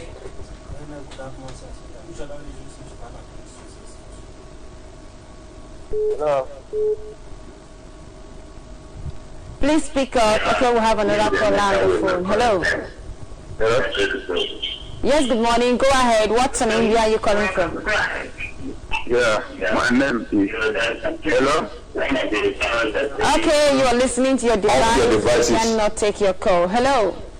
We have another call out there. Okay, we lost the call. Yeah, this just reminded me of something. The caller I responded to. You were talking about how religion have divided us. How long are we going to continue religion to divide us? We have this town, we are talking about. We have this set of people who say because they belong to a church that don't take alcohol, they won't go to the community or the town union meeting. And now that the FULANI herdsmen have come for our head, how do we go about this? These people, how do we bring them together to know that it is no longer about drinking of alcohol? If your church rejects alcohol, come to Omona meeting. You must not take the alcohol. Let us reason together. Okay, call on WhatsApp. Hello. Hello? Yeah, good morning from here. What's your name? Where are you calling from? We can hear you. Oh, good morning. Good morning, my beloved sister Ngozi and beloved brother Mazi Victor. I'm also greeting Mazi Elvis. He's an orator. He's a great man, honestly speaking. I love you all. God bless all of you in Jesus' name. Bless you too. You say? I want to say something about in respect of our brother, that Yoruba man. Asina uzo mama agayi walabo, uzo mama uzo drama agayi walabo, uzo dukanojo agayi fubel. If the road is good, we continue passing through that road. If that road is bad, we cannot go through that road again. So let me introduce myself. My name is Ifani Ebo. I came from Mbano in Umukabia local government area. Mbano is a local government area, and Umukabia is my village. And I am residing here in Spain, Madrid, capital. I love my country, Biafra. And let me go straight in order to waste your time. I think I'm coming clear. Sister Ngozi, am I coming clear? We can hear you. If we can't hear you, we'll say that to you. You can't hear me? Hello? We can hear you. Go ahead. Okay, my beloved sister. So, please, kudos. Let me tell you one thing before I give kudos. If someone is making a good move or movement, please don't discourage that person. We should not discourage that person. Or start coming here and start blaspheming that person's name. I don't like that, honestly speaking. This our brother Gani Fayemi, or whom that Yoruba man, I mean, he made a lot of movement, which I love so much, by trying to declare Oduduwa. If we can borrow leave from our leader, I called him the immutable lion of Biafra, or Hamadike, indomitable lion of Biafra. During his own time, he never consulted anyone. He stood Guduban, and doing things without looking back upon all the whole enemies that surrounded him. Upon all the whole enemies that surrounded him. Yet, he didn't even look back. He continued fighting very relentlessly. Today he has won the whole souls completely. 100 and something percent of the whole Biafra land, he has won their souls. So this man that has risen up, the fire man or the Yoruba man, we need to support him so that he can, when he hear us that yes, we are in support of what he's doing, then we will add more pressure, because united we stand, divided we fall. If we continue telling him, oh no, that Yoruba people are this and that, what we know part of that Yoruba people are, when they say what, they cannot stand on their ways. But if this man can stand very well and say, okay, I am ready to do it just like what our Madike did, the indomitable lion of Biafra, everybody will support him. And the Biafra will back him completely without going back. So I am so happy, my good brother, that we have seen a very reasonable man. I heard what my brother Victor said. That man should be a Biafra man. We pray for him to be a Biafra, which I'm praying also that he should be a Biafra man, honestly speaking. We love this type of person. Let us back him very well. Let Yoruba come up.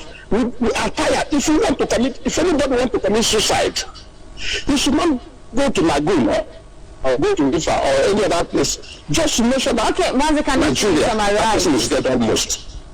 Thank you very much. So let me just give time for others to call. God bless you. My name is FULANI Osnedo. I'm from Mbana and I live here in Spain. God bless you, my good brother. Thank you, and my good sister. And God bless Evis. He's a very nice man. God bless all of you.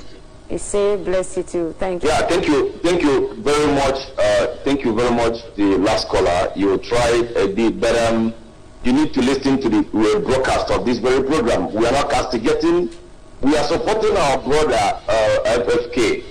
But what we are saying is being diligent.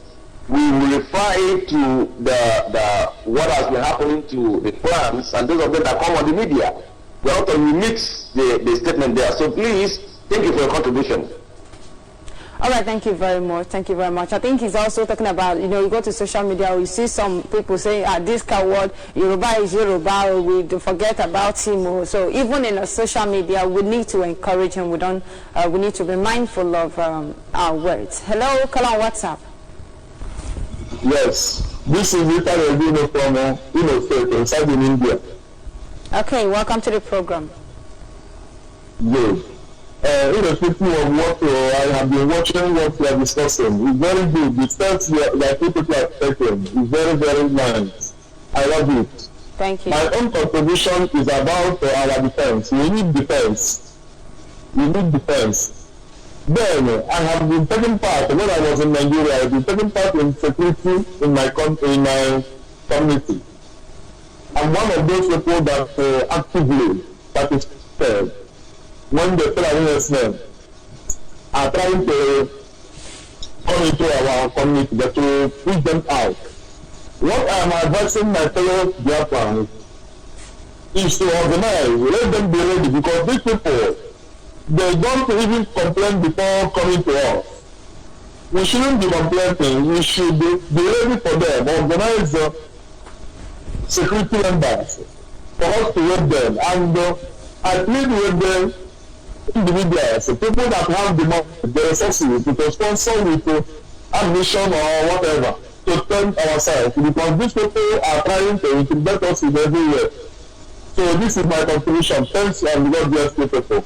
Bless you too. Thank you very much. Of course, we need to come together to defend our land. Very, very important. It's really important. We must do everything possible to ensure that our land is restored, irrespective of what you believe in, irrespective of your religion. What matters right now is life. Our life is what we are talking about, not about religion, not about what you believe in. Hello, call on WhatsApp.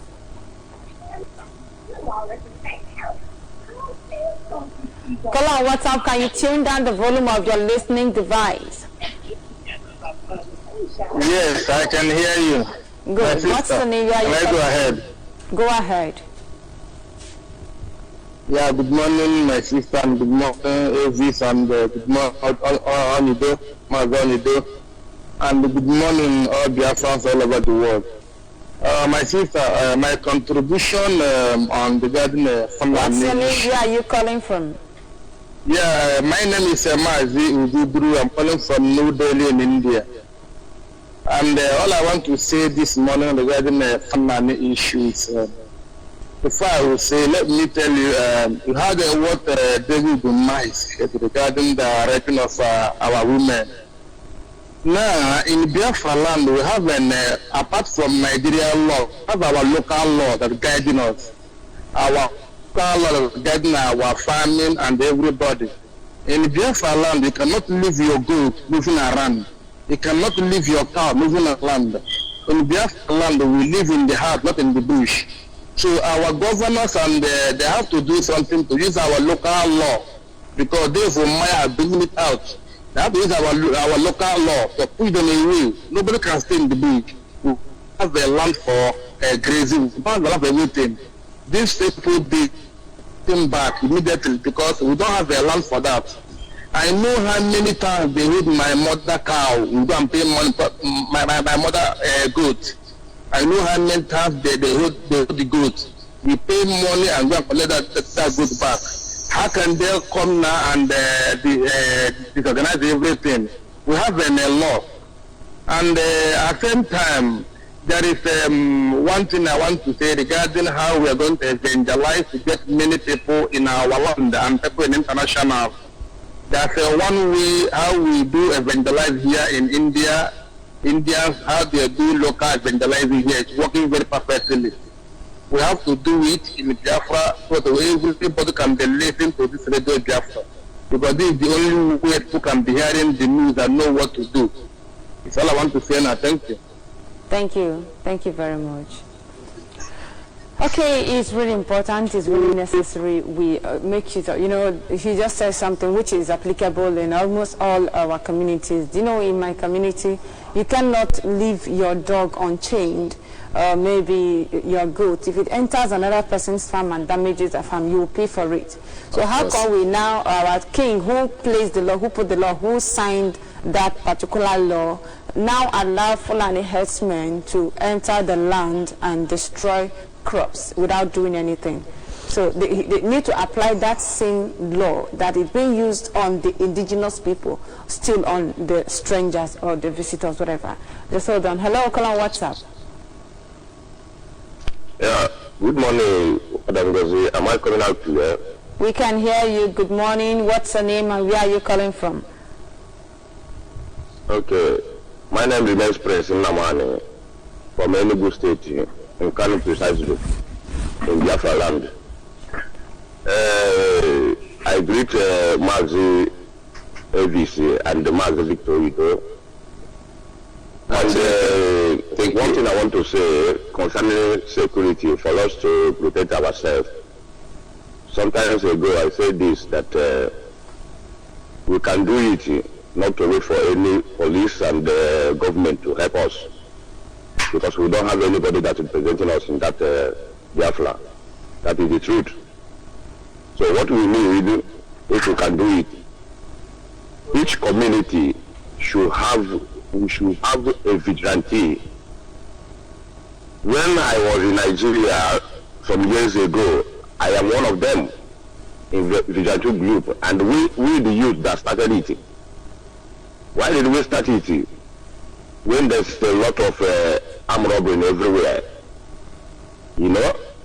So we have to start it in order. We didn't carry gun. We are not doing it with gun. But every night we are awake, parading all over the community. We get a point that discover the thieves around, but discover that these people are no longer sleeping. They have to withdraw. That is how we should be. If we can do it, probably for the Fulani herdsmen, if they know that these people are awake, they are no longer sleeping or keep quiet. Believe in me, they will stop. They will run away from any community that started this. So we should do this, not waiting for government. The government cannot do anything. Our governors will not do anything. A brother called, complained of what happened to him, and still an animal came out and questioned him. Police came out and questioned him. Tell me, who else again are we expecting to help us? We can do it on our own. That is number one. Another thing I want to chip in what our brother Femi Fani-Kayode said. I so much love that man. I wish that man can be changed. You know, it's one. But we will give him the 20 men of Igbo, Ohanes and Igbo, 20. We take 20 of Ohanes and Igbo, transfer to North, to Yoruba land, and bring him. Only him alone, he covered 20 of Ohanes and Igbo, if it is possible. Based on what Mazo Ido said, I stand on what he said, honestly speaking. He should remove, if the Islamization continue, that he will move motion. Let him remove that issue. It's already there. If we can do it, let him start it. That is the truth. And it will help our own struggle too. Why did I say so? If Yoruba start their own, those of our people that are still buying hectares of land in Lagos, their eyes will be open. Their eyes will be open. If Yoruba start their own, had it been Yoruba is the one that started the way we are doing our own now, by now there will not be in Nigeria. I am telling you the truth. Yoruba, they will go with one voice. It's true. They can fear. They don't stay with us fight.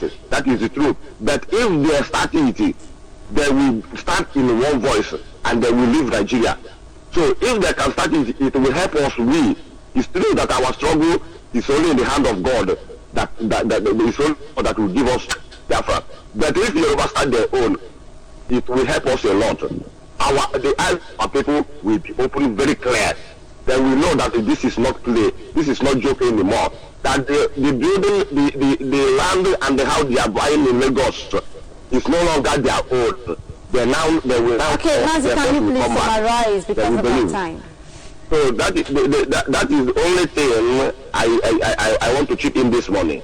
May the Chukwu Obiama bless every genuine Biafran all over the world. Thank you, my sister, and God bless you. Bless you too. Thank you very much. Thank you very much for that. Of course, we are unstoppable. Land for FFK.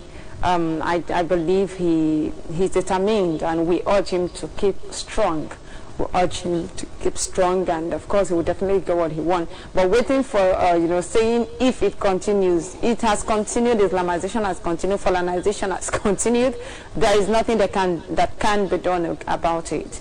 Hello, call on WhatsApp. Hello, good evening here. Good morning from here. What's the name? Where are you? Good evening. I'm calling from Malaysia. I'm Chisom, educated by them. First and foremost, I want to thank you, Ngozi and Bright. I thank you people for the studio. Our studio look very fine and wonderful. I like the combination. What I want to say first, when you talk about the kings in Igbo land, we have chairman of Ezendeze in all the whole Igbo land. But these people were appointed by the political leaders. So these people have no eyes again. They have no opinion because the political leaders are using them like toy, using them with remote control. When you will see a king in the morning, a king will bath and go to government house, start looking for envelopes, start looking for a contract to supply tissue. That king has come out again. Whatever the governor told him is what he would do. Currently now, the 8 days of Ibona is Eperechi is currently now, and is dialing it with the late Jibri. Anytime he came to East, he must go to his place. He appointed him. So these people have nothing to offer because they have been all bought by the political elites. That one is one. And please, I want to tell all our people, let's keep on praying for IPOB leadership. Let that spirit of Judas that want to enter into IPOB, let God kill that spirit. Let that spirit die automatically. Let that spirit die. Please, everywhere you are hearing my voice, in any place we are, we'll be praying for our spring leader. All people around him, both you people in the studio, every day we pray 3 times, 7 times in a day. Please, let's keep on praying for our people. Let devil don't have that chance to do what? To tempt them. In anywhere that power will come from, let God do what? Destroy that power. Thank you very much. That is what I want to say. That's God bless you people. For today. Thank you. Thank you very much. We'll have just 4 minutes to go and we can't take any other. Yeah, God bless you people. I'm okay. God bless you people. Thank you. All right, we'll be drawing the curtain here for today, but before we go, Mazi, Elvis, let's hear from you before we draw the curtain.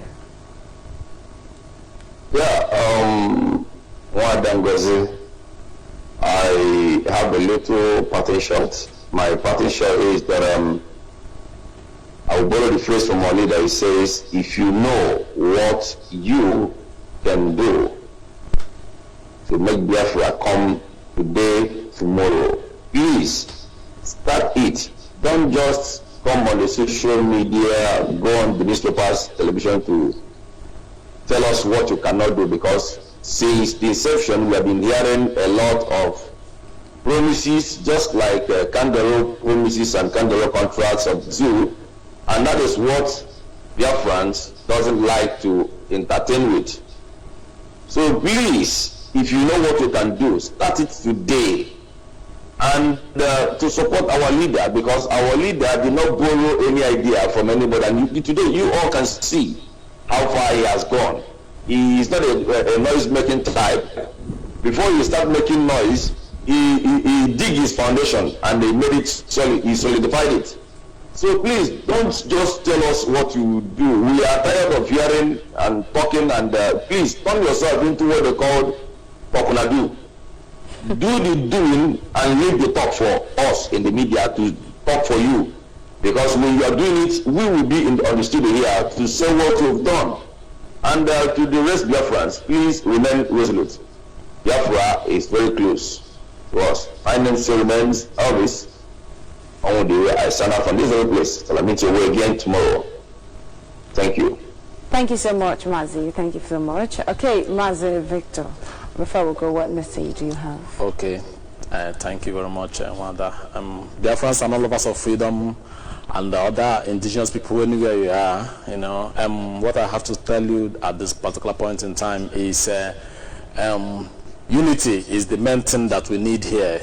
We have to be united against our enemy, because our enemies are united against us. That is why they keep on planning together and conquering us in a smaller unit. But if we can be united, forget about any sentiment, forget about who is offending you or who is not offending you. The real enemy you have is the House of FULANI. It is the British oligarchy. It is the evil they brought to our land. So if we can unite as one people, you know, one single bee can be ignored because they believe it is just one. But if a million bee gathers together, even the mighty will run away. So if everybody should unite with the indigenous people of Biafra and do what we are doing, believe you me, all of us will be free from this cage.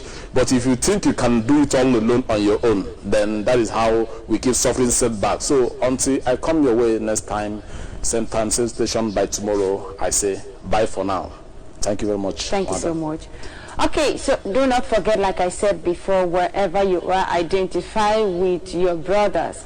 Identify with your town union. It is very, very important. This is not a time to say, after all, the Bible says, do not be unequally yoked with unbelievers. No. Right now, we have no unbelievers in our land. The unbelievers are the FULANIs who have come to kill you and I, irrespective of your denomination. So all of us must come together to protect our land. If you are in diaspora, also send the message across. Equip your people, equip the youth and the village to protect the land. Thank you so much. I remain Ngozi Chukwuka from our crew members here in the studio. Will say to you, bye for now.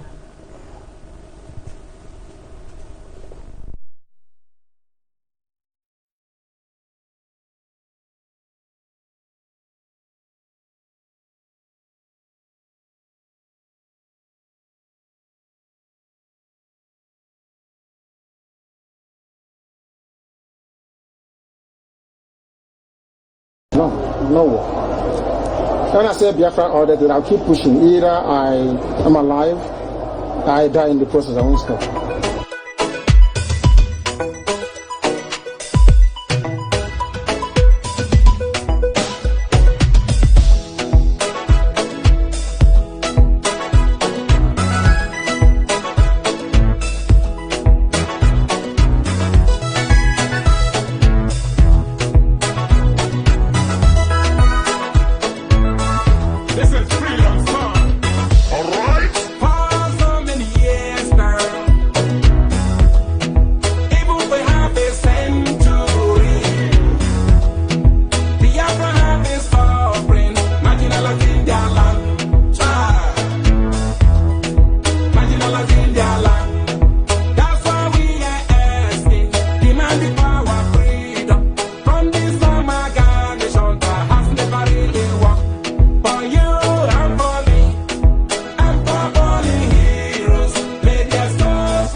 program, we analyze news in details. In this program, we bring to your notice what is going on in the contraction called Nigeria and also in Biafra land.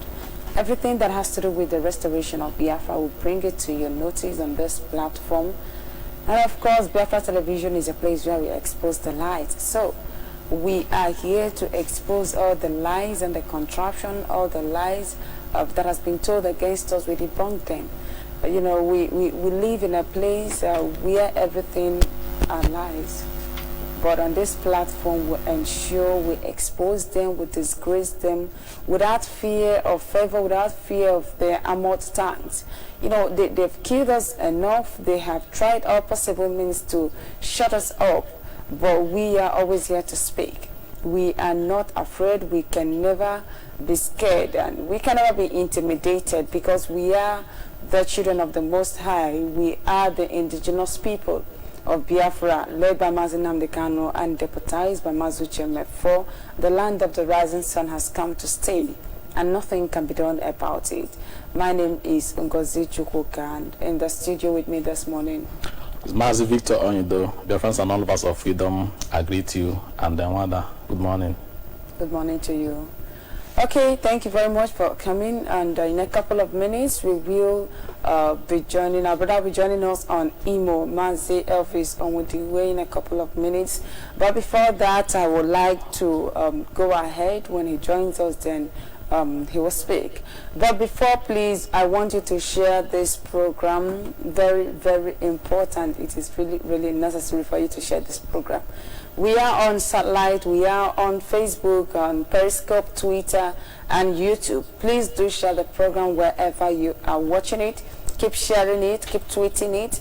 It is really, really important, so that everyone will know what is going on, so that the world will understand who we are and why we want our freedom. It is really, really necessary. Then for those who have no access to the internet, please, we are transmitting simultaneously on Radio Biafra London. So please call your people, call your relatives, your friends, those who have no access to Facebook, to Periscope, to Twitter, and every other internet, the every other social media platforms. So please, they can tune into Radio Biafra London, our mother platform. They can hear us, or they will hear us there. And also call in 60 minutes time to make contributions. In 60 minutes, the lines will be open for you to call in and make your contributions. All right, before we go ahead, we have Mazi Elvis with us. He's with us on Imo. Sorry, the network is giving us trouble this morning. Having some network issues, and then he comes and goes. We will get back to him once again. Sorry about that. Okay, the headlines we are going to be discussing this morning. You know, every day we keep bringing interesting headlines, things that are going on in Biafra land that so many people are not aware. A lot of people are not aware. We bring them here and we discuss them, and of course find the solution to those problems. Okay, the first one here. Police kill 23-year-old man in Afaruku, Abia State. A 23 years young man was killed yesterday in Afaruku, Ibeko. Okay, 2 nights ago in Afaruku, Ibeko. And then someone would ask, what was his crime? When we go in, we will discuss it. Then the next one, we will take over the southeast. Their lands are suitable for our cows. Sidiko Gidado. We will take over the southeast. Their lands are suitable for our cows. That is coming from Sidika Gidado. That is a member of Miyetti Alakatu breeders. Okay, the next one. Give us grazing land, feed, and medicine in Abia. Miyetti Allah begs Governor Ibazo. Give us grazing land, give us feed and medicine. Governor Ibazo was begged by Miyetti Allah to do these things, and we are going to we'll read through what we have here and understand the angle they are coming from. If really Now every state they said to the governor will have to make provision for all that they need, even when the indigenous people can't even get good water, can't even get all what they need, but Mieti Allah must be provided for. It's incredible. Okay, the fourth one here, Mohamed Bande becomes United Nations General Assembly's president. Mohamed Bande becomes UN General Assembly's president. You know, we'll keep talking about United Nations. They need proof, they need evidence, they need all what and what. And today, a Nigerian man has emerged as the president of the United Nations General Assembly. The question is, what do we stand to gain? What are we going, do we still believe, or do we think that help can come from United Nations? We know also that ICC, the top woman there, the chief, their chairman or whatever, is a FULANI, a Muslim, a core Muslim. And today, United Nations is something, although we know United Nations is full of Muslims, and today, a Nigerian has emerged, a Nigerian Muslim, a Fulani man has emerged as the president. So from where do we go? Do we depend on United Nations to do anything? These are questions that we'll be looking at. Then we have the last one coming from Ipob, the Biafra Restoration Gathering. The Biafra Restoration gathering an overwhelming momentum across the globe, a sign of victory at hand. Ipob. Of course, we are getting there. We are getting there. Very, very necessary, very important. And we must keeping on. We must keep keeping on. We must remain resolute. Victory is at hand. All right, we'll have Mazi Elvis with us. Hello, Mazi. Good morning from here. Good morning. You're welcome. And Mazi. Yeah, thank you very much. Morning, Mazi Victor. I am saying a very good morning to you all from this very relation, and I'm welcoming all Biafrans into our today's edition. So thank you very much. Thank you so much. Thank you so much for joining us. Thank you very much. All right, Biafrans and friends of Biafrans and viewers out there, this morning we will have to go straight to what we have here. The first one here, police kill a 23-year-old young man in Afaruku. Okay, that was 2 nights ago, and according to the report, the young man was just going and the night, not too late in the evening, and although it was dark already, and the police flashed their torch, this heavy torch, they flashed it on his eyes, and the young man said, "Who is flashing that light? Can you please reduce it?" The policeman came out of the car and shot him for no offense. The first one shot his arm, an eyewitness account, shot his arm, and then when he realized it was his arm, the boy was crying, my hand. He shot him straight in his chest the second time, and the boy died there. So you see what is going on in our land. So what do you have to say in the case of this young man? There wasn't any offense. He wasn't caught stealing. He wasn't caught fighting. Nothing. He was just moving on his own, and that was how his life was ended. Well, my sister, the incident is very, very pathetic and quite sad indeed. That this the evil that is going on in our land is becoming so unbearable, so painful, that it's just that a lot of our people, those who we call leaders and misleaders, are just the problem we have, because all these things could not just happen in a civilized society. You can't just kill somebody and get away with it. Police that is working with Tiala, they are sent on a single mission, which is to wipe out, to reduce the entire population of the Biafrans, the men that will stand to defend our land eventually when the jihad will come. So this is just their major tactics to, delete our people one after the other. Because for them to be flashing that torchlight at night, it means that they are criminals. They are, of course, you got the news that is flying around the other day that about is it 5 soldiers and the other men of the armed forces were arrested by the same police on their engagement in armed robbery and kidnapping. So they are all the same thing. Since they have, they have been working in line with the Fulani herdsmen. So this evil is really terrible and pathetic. And it's just that people are so dumb to react. If not, this kind of thing should have triggered a very big protest that a lot of people will just shut down the whole environment and make sure that justice is delivered to this very poor boy and his family. It's very, very pathetic indeed. A 23-year-old boy just wasted like that is very, very sad.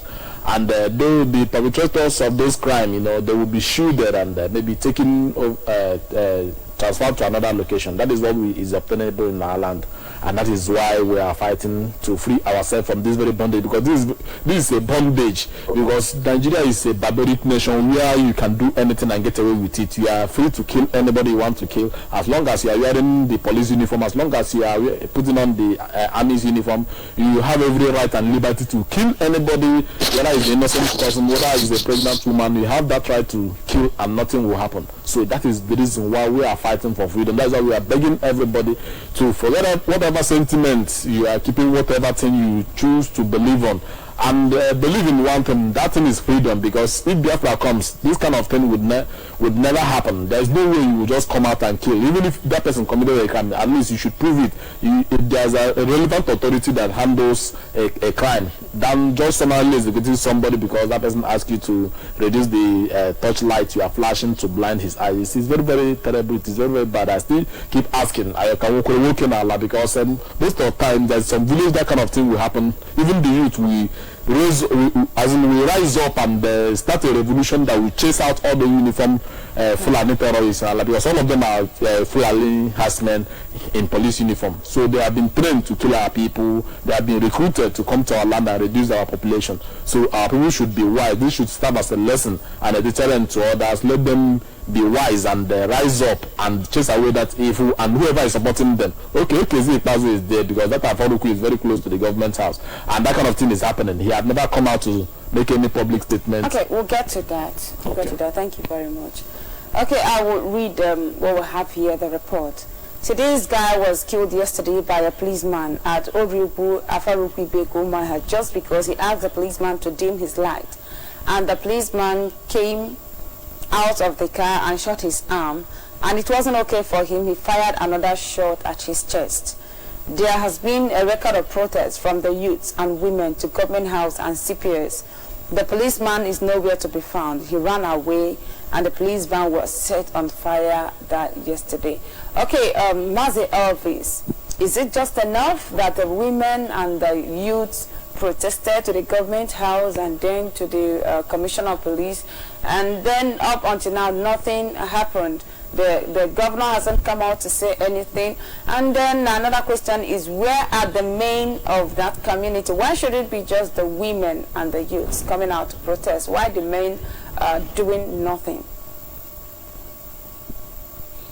My sister, when you look at it right now, there is this very song that Osadebe sang olden days that says that I'm working with Shogo, but these days is our women that do the fighting, and some of our men are hiding under their women's wrapper. So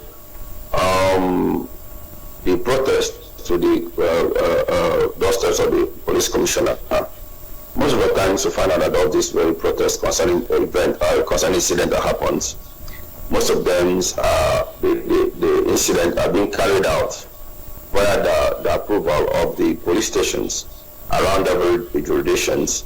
So for you going to going back to the police station to kind of emerge and do some protest, you find out that it won't get any result, because they are part and parcel of the incident.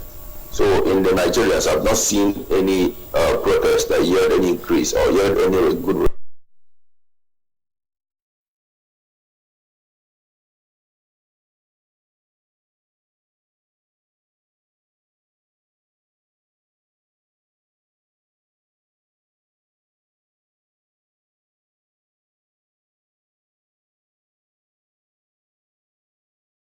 in Nigeria, sorry, zoo, the only place that you can protest and kind of be recognized and listened to, and again implement what you have been agitating for is in the advanced countries, not in the zoo, because if you do such in the zoo, instead of yielding a good result, what it will lead to is kidnapping and the secret killing.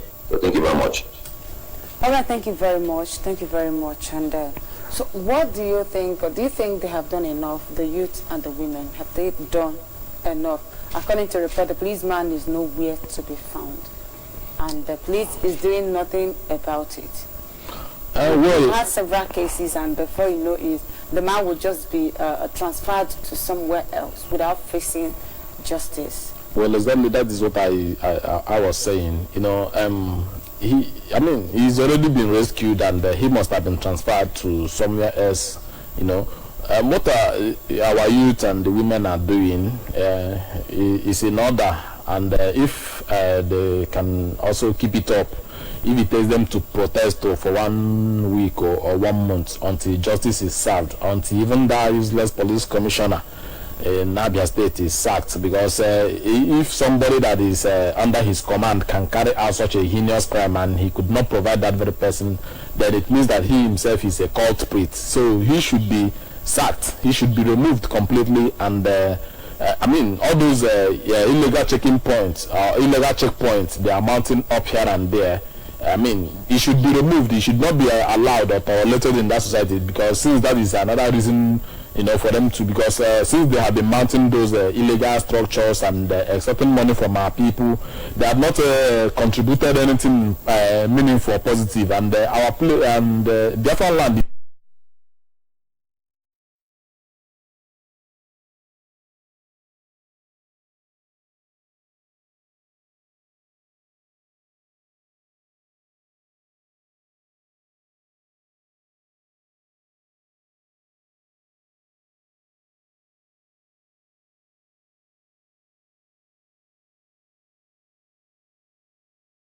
Police commissioner decided to shield him and to hide him away, then this people should insist that that man be sacked, and all those illegal checkpoints where they stand, the Mount Road block in the night, why don't they operate in the daytime and for them to be flashing lights in the night? Then that is to tell you that they have a criminal mindset. They have something else in mind they want to achieve by mounting a roadblock in the night. So it is very, very terrible, and I condemn it in all totality. Thank you. Thank you very much. So what do we do generally as Biafrans to stop this from happening? I think if the government is doing nothing to protect the people, the youths, the women, the men, the indigenous people need to do something. Do we keep folding our arms and watch our youths die, and at the end we just go out there to protest? When you talk in what Biafrans should do in general term, number one is for them to be aware of the evil that is in our land, because even what we have just read and the picture of the dead boy that have just been displayed all over the social media, there are still some myopic and idiotic ones among us who call themselves by Igbo names or by whatever useless name they bear. They will still come out and tell you that it is a lie. So these are the problem we have. Our people are uninformed, they are stupidly daft, that most of these things they don't even investigate before they come out and tell you is a lie and is whatever is not happening. They have a way of defending. You can see what Joe Iboko is doing now. So a lot of people are like that. So what they have to do first of all is to enlighten our people that all these people in uniform, they are terrorists in disguise. That is in our land. So they begin to mark anywhere, any territory they are mounting their roadblock. Anywhere they are, they have to first of all mark them and know how many number it is. Then everywhere. How can we avoid them? And how can this young man who is just returning from work defend himself? We keep talking about defend yourself, defend yourself.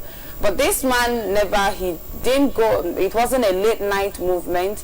So how can he defend himself in such a case? Because we've always talked about self-defense here. Now, no longer from Fulani headsmen, but from the Nigerian police.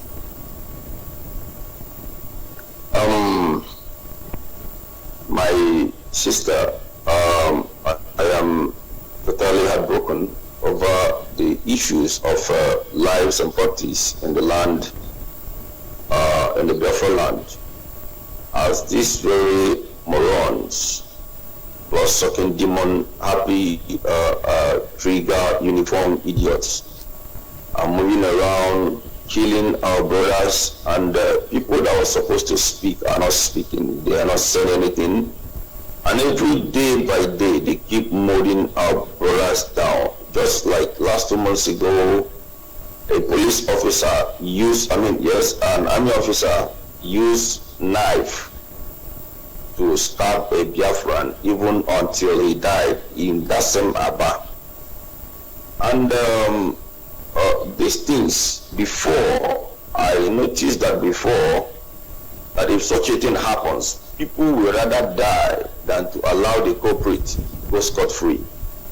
But these days, instead of people revolting against this, what you see them doing is to take their phones and be taking pictures and recording videos while the innocent life will be taken away. People are not doing what they're supposed to do. Before, I know that if a policeman kills anybody recklessly, people will recklessly pass judgment, what they call jungle justice, on him, because some of the police officers around him on that very police checkpoint will deny him, because many of them are there to protect and not to kill innocent souls. But these days, reverse was the case. And you look at it right now, the question is, what is it that is chasing our people away from their responsibilities? Before you talk about defense, because the brother, I believe, is a defenseless innocent.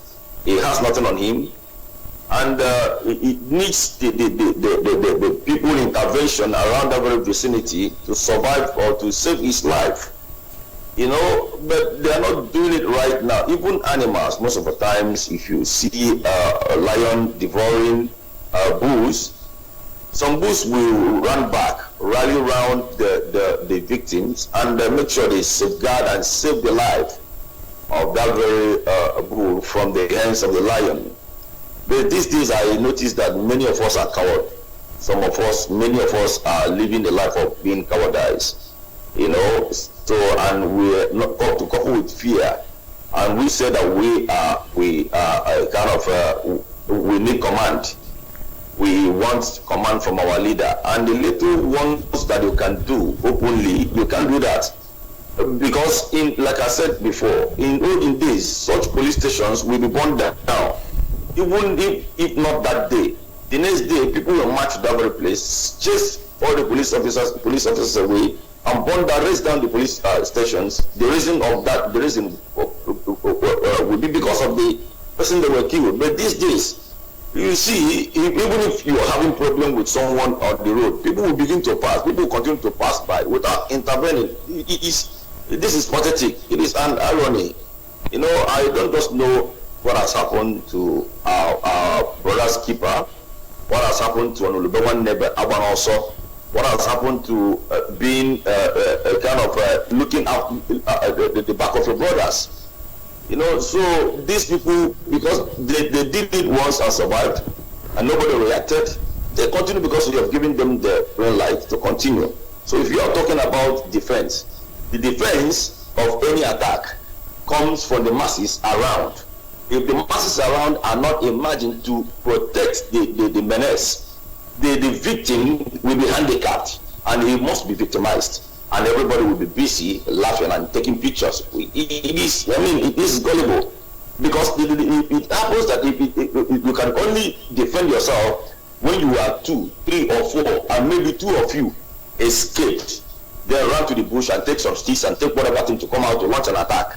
That is the only way you can defend. But because one person, your lifesaver depends on the people around that very place. So what are we doing? What are we now doing? Every day we keep hearing, we keep reporting, we keep hearing what our brothers doing. We have this slogan that says, whatever. Then what are we now doing? We watch them, you keep snapping videos. Can video save the life of that very brother? No. Can pictures save? No. launch what they call protect the go.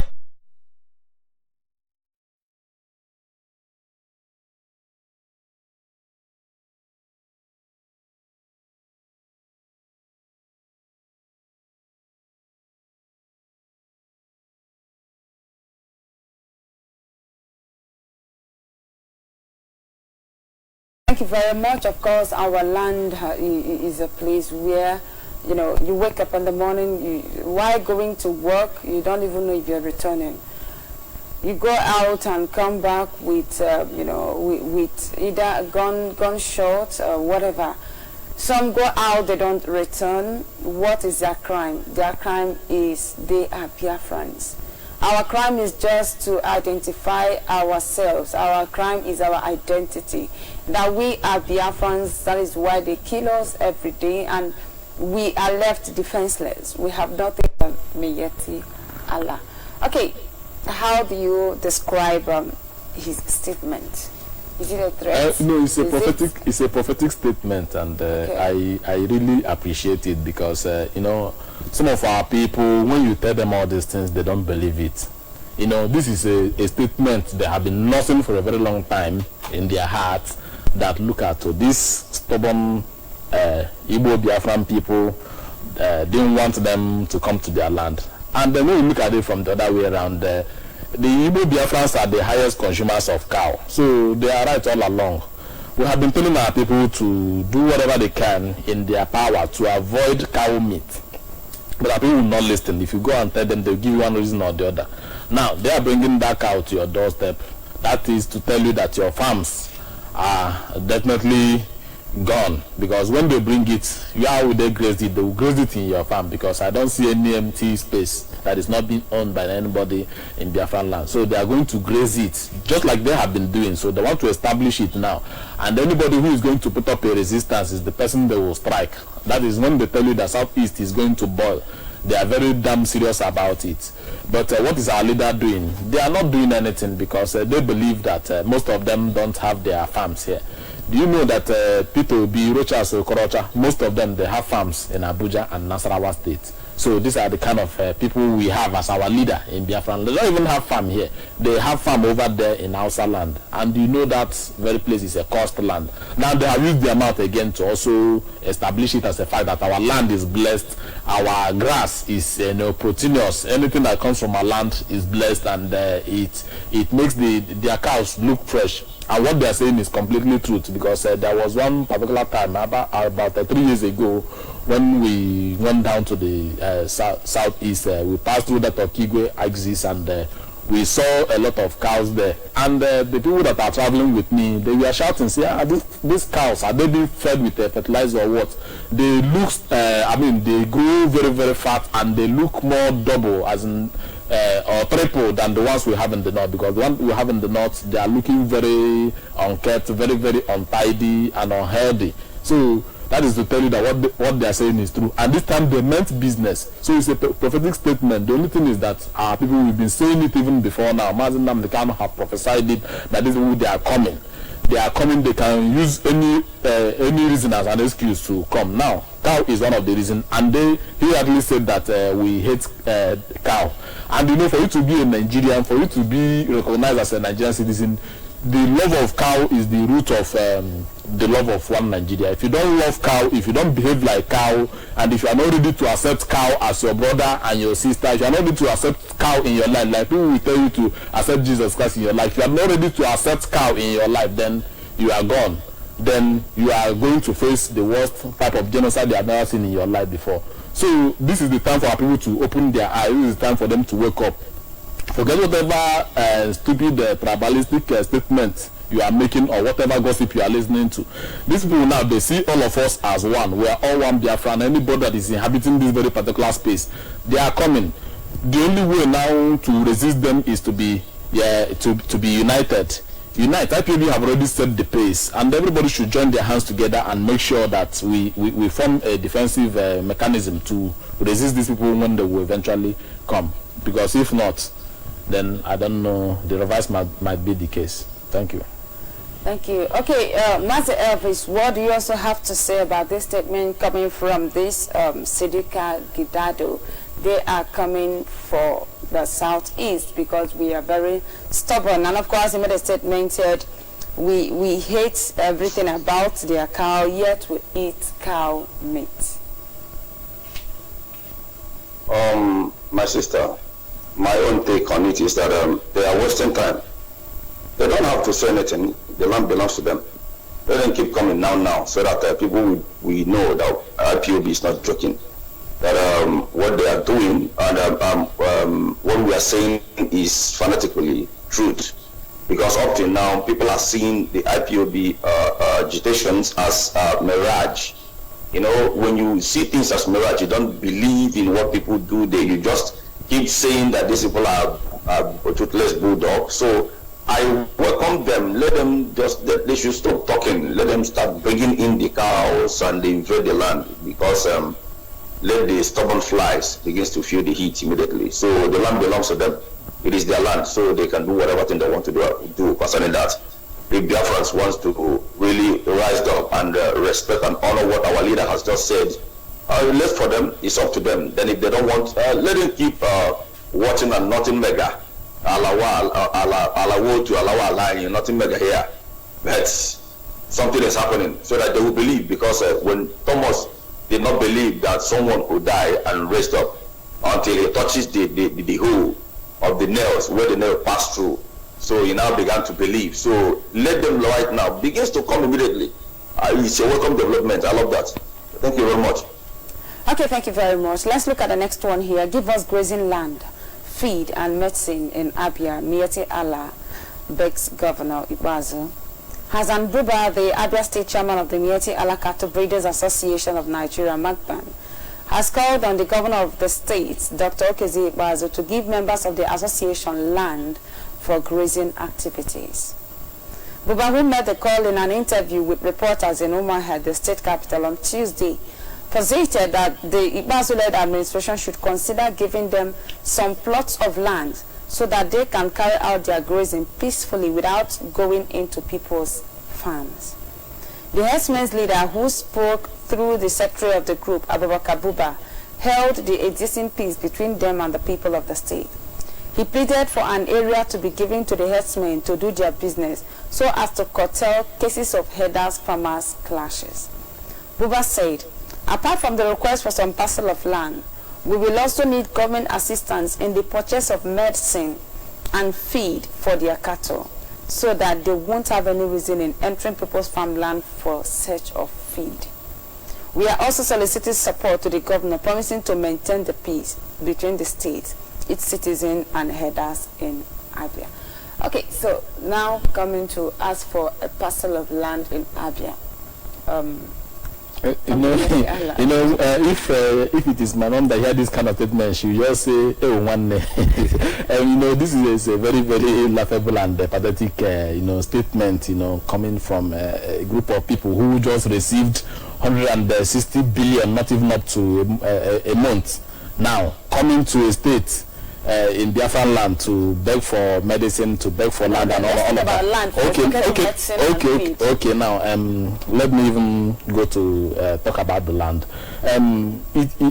How logical is it for you as a businessman? You are begging the government of the state to give you land for free for you to do your business, whereas the Biafrans or the Igbos, if I may put it that way, all the land, all the places where they do business, all the places they are domiciled, and both in the north, both in the east, both in the west, even outside the zoo country called Nigeria, all of them they suffer for it.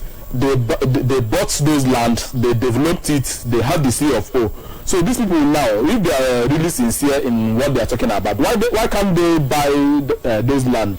That for them to beg the government. Of course, we have useless people as government and governors in our land.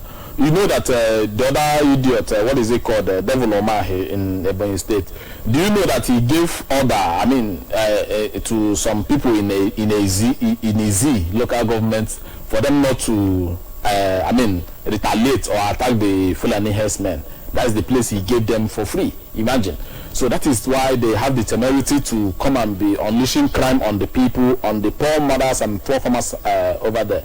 Now, these people again, you know, they are establishing branches one after the other. Why can't all of them be concentrated in one place? Now that OKZ have given, what is it called, Development, have given them a free place to build the biggest mosque in Africa and to have a lot of land. Why can't they concentrate in one place so that when it will start, we will know where they are? But they are now, Rochas is giving them land.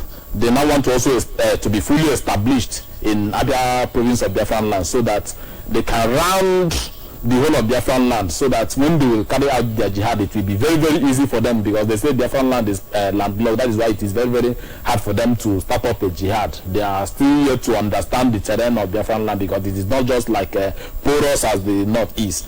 Biafran land is a secluded area. So now that is why they want each and every government and to give them land in every local government for them to graze and for them to be established. Like I explained to you yesterday, this is exactly how they used to come in. You know, when they came into the north, they came in as ordinary strangers and demanded for just a land for us to graze. That's just the only thing we need.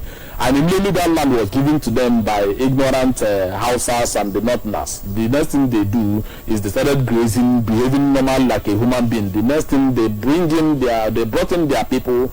They begin to give birth and multiply like rats. Before you know it, they are plenty in number, able enough to carry out a jihadist war. And before you know it, they launched and unleashed a terrible attack.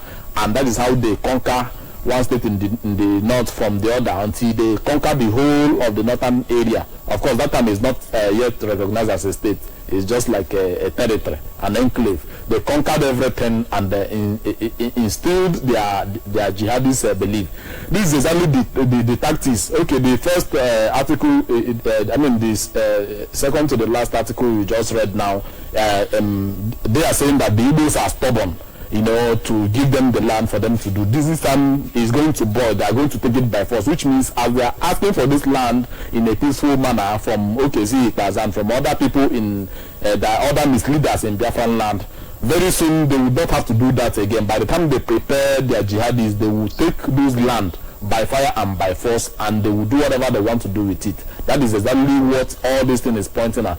But it's just that our people are too blind to see it. Even if, as we are explaining it to them now, they will still not believe it, they will still not understand. They have eyes, they cannot see, they have ears, they cannot hear the truth. They even have mouth, they cannot speak the truth. And that is why evil is accepted as a way of life in our land. Okay, what about the place they have been settling? What happens to that place? Why are they demanding extra land again? Because I am very, very aware of the place they have been staying for a very long time now. What happens to those places? Why are they demanding extra land for them to graze? And also, when we talk about farmers headers clash, I mean, that statement it pains me a lot. I don't like to hear it. It is farmers, I mean, it is a herdsmen invasion. They invaded those villages, they kill farmers and they kill people. So how can you say it is a farmer headers clash when the farmers did not even have any way of defending themselves or fighting back the headers? But because of brown envelope journalism that is going on in Nigeria, they tag them bandits, and instead of calling them by their real name, which is terrorists, they tag them bandits and they invade people's home, and you call it a farmers headers clash, which is not very, very okay. So it is very, very pathetic indeed.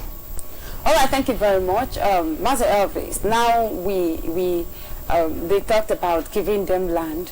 It didn't end at demanding for land, and the land is for free.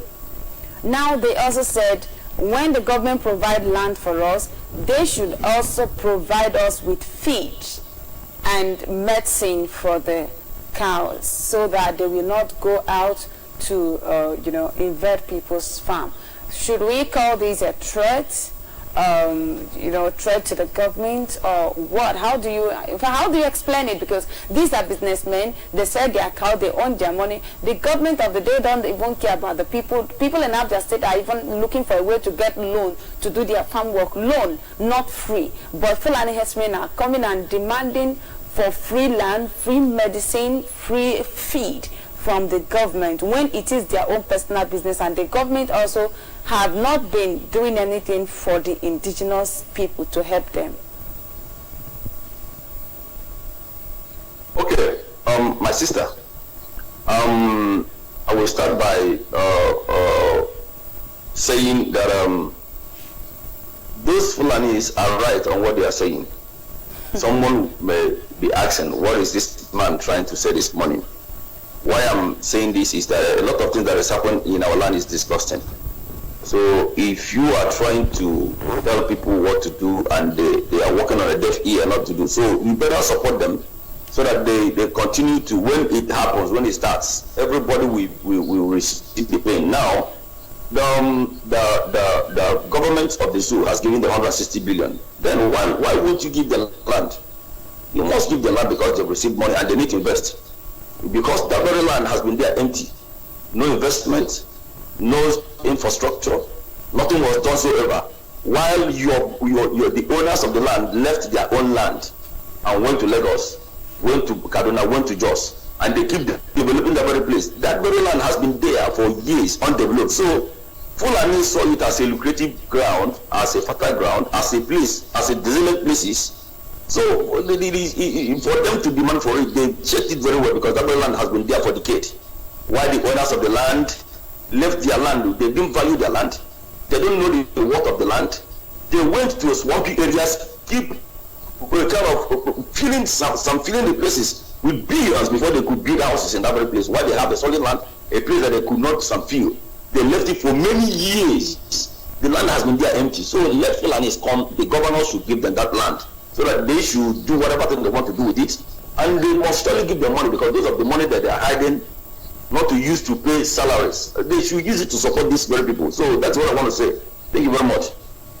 Okay, thank you very much. Thank you very much. Of course, because our people left the land. And do you agree with him that because our people left the land, when we know that Biafra land was actually landlocked, we know about the economy blockade, that people staying here, it's very difficult for us to, run a business here, which was one of the reasons our people have to run for our life. After, just like you see so many people running out of Nigeria, out of the country, we were all looking for survival because we were treacherously dealt with that everywhere was landlocked, no business going on. If you go to Abia, what kind of business will you start there that okay, just go to Ariaria, look at the business going on there, look at the road to Ariaria and everything. So why won't people run away? Why won't people go to look for survival? People out there, people in diaspora, they travel out just to get money and feed the ones at home.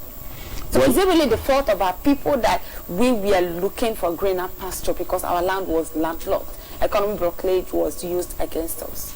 Well, the truth of the matter is that it's not their fault really, but somebody cannot, you cannot be a pooper and a wizard at the same time. They have gone over there in the north. Okay, the other time, I think about 6 to 7 years ago, when we talked about tagging the House of Fulani people we have in Owerri, they went immediately. It didn't even take them up to a month. They brought out only 3 states in the north. They did a rough calculation of the investment that is there. That as of then is 45 trillion, mainly Kaduna, Kano, and Plateau State. They brought it out to look at the investment of your people. But if you calculate the investment in the investment of all the Hausa people in the whole of Southeast, is not up to 10 million.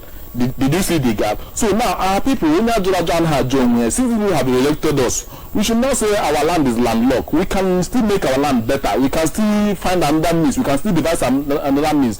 All those places in the north, all those places you see, Metama, whatever you call it now, central area in Abuja, that they are selling land over 2.something billion today. Those places used to be bush. If I give you the picture of how that place used to be before, you will see chimpanzee, you will see whatever animal you can't imagine in that very place that is now a golden city now. So people should, I think, reason all those money you use to buy only one land, though, a small boy the other day buy only just an empty space in Abuja in the central area. He bought it for 2.4 billion just to buy land. That money is enough for you to even develop a state in Biafra land.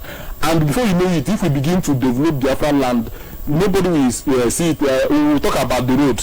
Later it's something that the government refused to do, but at least there's still a way we can still be managing ourselves. After all, the people that are there, they are human beings, they are surviving. So if we keep giving them an excuse of developing Lagos that is even a no man's land, that is even a no-go area, for them to be filling up the sea, building on top of the sea, which is even far more dangerous than Biafran land. So if you look at all those things, it's really not encouraging. So our people are so rich now that they can buy any country they want to buy in this very world. Okay, so the solution, are we saying the solution, what would have been, what should have been the best solution was coming back to develop our land so there won't be anywhere for them to graze? Okay, the simple solution to everything we are talking about here, because we are talking about something that is visible, something that is achievable, at the moment. Yes, the solution for all of these things is for us to achieve Biafra, because if we say we want to still operate under the Nigerian evil government, it will still not work, because we have a lot of idiots among us, we have a lot of mixed blood. You see Oju Zokalo tying turban and congratulating his Muslim brother, something I have never done for the Biafrans or even the Christians. But now he's recognized and he's a senator. So all those people we have as leaders and misleaders in our land, as long as they remain there and as long as things keep going on, as long as we keep using the Nigerian currency, everything will still, be running the way it is. And those people in power, which is the Fulani herdsmen, also concerns people. There's no way you can use something that cannot size up something and put it and it will size. It doesn't work. Oil and water can never mix. So we can't be together with these people are in one place. So the only thing is for those people to come out and support the Biafran restoration, the Biafran agitation that we are fighting for to restore and rescue ourselves. All of them should, come and support it. Because if you don't support it now, tell me when you will support it. If you don't come out and identify with it now, tell me when Biafra come tomorrow, you come and say, okay, I have made 1 billion, I want to come and support Biafra when Biafra is already a nation. So it doesn't make any sense. So it is now for everybody to come collectively and all of us will restore our freedom, then we can do whatever we want to do in our land. Thank you. All right, thank you very much for that. Thank you so much, Domazi Elvis, also for his contributions. All right, let's look at the next one here.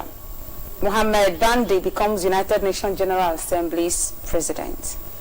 Nigeria's permanent representative to the United Nations, Ambassador Tijani Mohammed Bandi, has emerged president of the 74th United Nations General Assembly. Mohammed Bandi, speaking at the declaration event in New York, waved drums support for Omo Agege as DSP. Mohammed Bandi, the sole candidate for the position, was elected through acclamation at the 87th plenary meeting of the Assembly in New York on Tuesday. He is the second Nigerian to hold the office after Joseph Gaba, a retired military officer and diplomat who led the organ between 1989 and 1990. He will be inaugurated in September. Mazi Elvis, what do you think about this? ICC president is a Nigerian. I won't say a Biafran because I think he has not proven to be a Biafran. Okay, but he bears a Biafran name, but he is a Nigerian.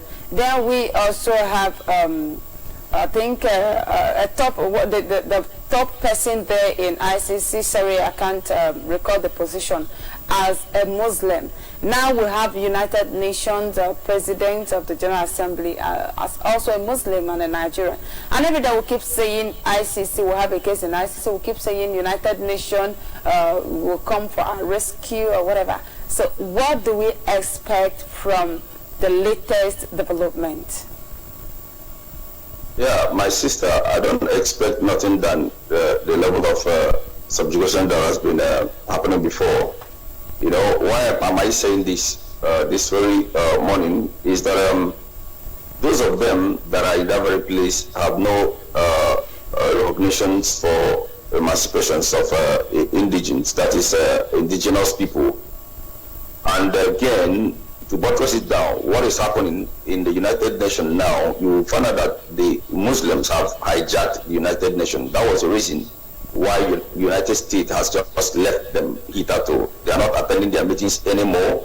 And for them to fix a Muslim on the high table there is to make sure that the Islamization that is coming forth right now is in place by the support of the Britain. So if you watch what is happening in Britain right now, 98% of Britain right now have turned to Islam. So it is they are winning right now in the whole world. They decide what happens. That is how it started.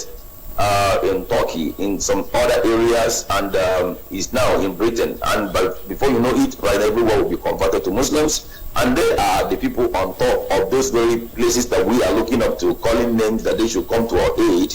Then how could you now believe that these people now will come to your aid, just like what our leader has just said? What they are doing right now is to frustrate Christianity. What they are doing is to make sure, because you know why?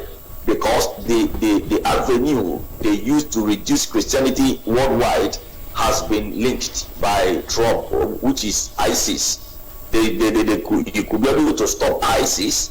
He could be able to stop Hezbollah. He could be able to stop so many terrorism that is coming from those very Islamic nations. And now, almost 90% of the world are against Donald Trump because of his good deed to stop the menace. Right now, you cannot hear about killing by the ISIS or whatever thing that is happening. It's only in Nigeria. So the Britain right now that is in full support are fixing the strategical areas which they are filling them with Muslims, so that at the end, because this war is going to be a religious war very soon. If you watch it, that is the way they are driving it right now. So, and Nigerians are very, very good as in tools to be used to do whatever thing they want to do, because nobody is questioning them. The word is their own word, is the word of Muslims. So most of our brothers, you said that they bear Biafran names and they are that place. I want to ask you, during the time of Emeka Anyoko, in which we know, what did he do? He did nothing. He did nothing. So our help is not going to come from these people. Our help is going to come from Chukwu Kabiyama. Just like what our leader said. Restorations of Biafra will just come like a miracle. I'm telling you, it will happen just like the way it will happen. People will be very, very surprised. So all these people that are in different places are working according to the script given to them.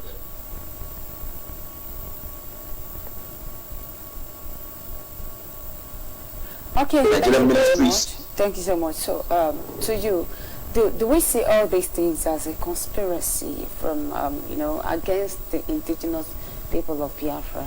No, we know that the United Nations is being ruled by Islamic countries. It's been noted already. So, do you think what they are doing is, last time the majority of them voted against Israel, and of course we know our relationship with Israel, and now coming up with a Nigerian as the president. Do you think it is a kind of conspiracy to, make it look like a religious war, just like Master Elvis said? Okay, well, to me, I don't see it from that very perspective. But one thing is that there is a parable my father used to, make when I was in the village. He said that there is one animal, that mongoose. So anytime that something is about to end, that thing will begin to, do things upside down.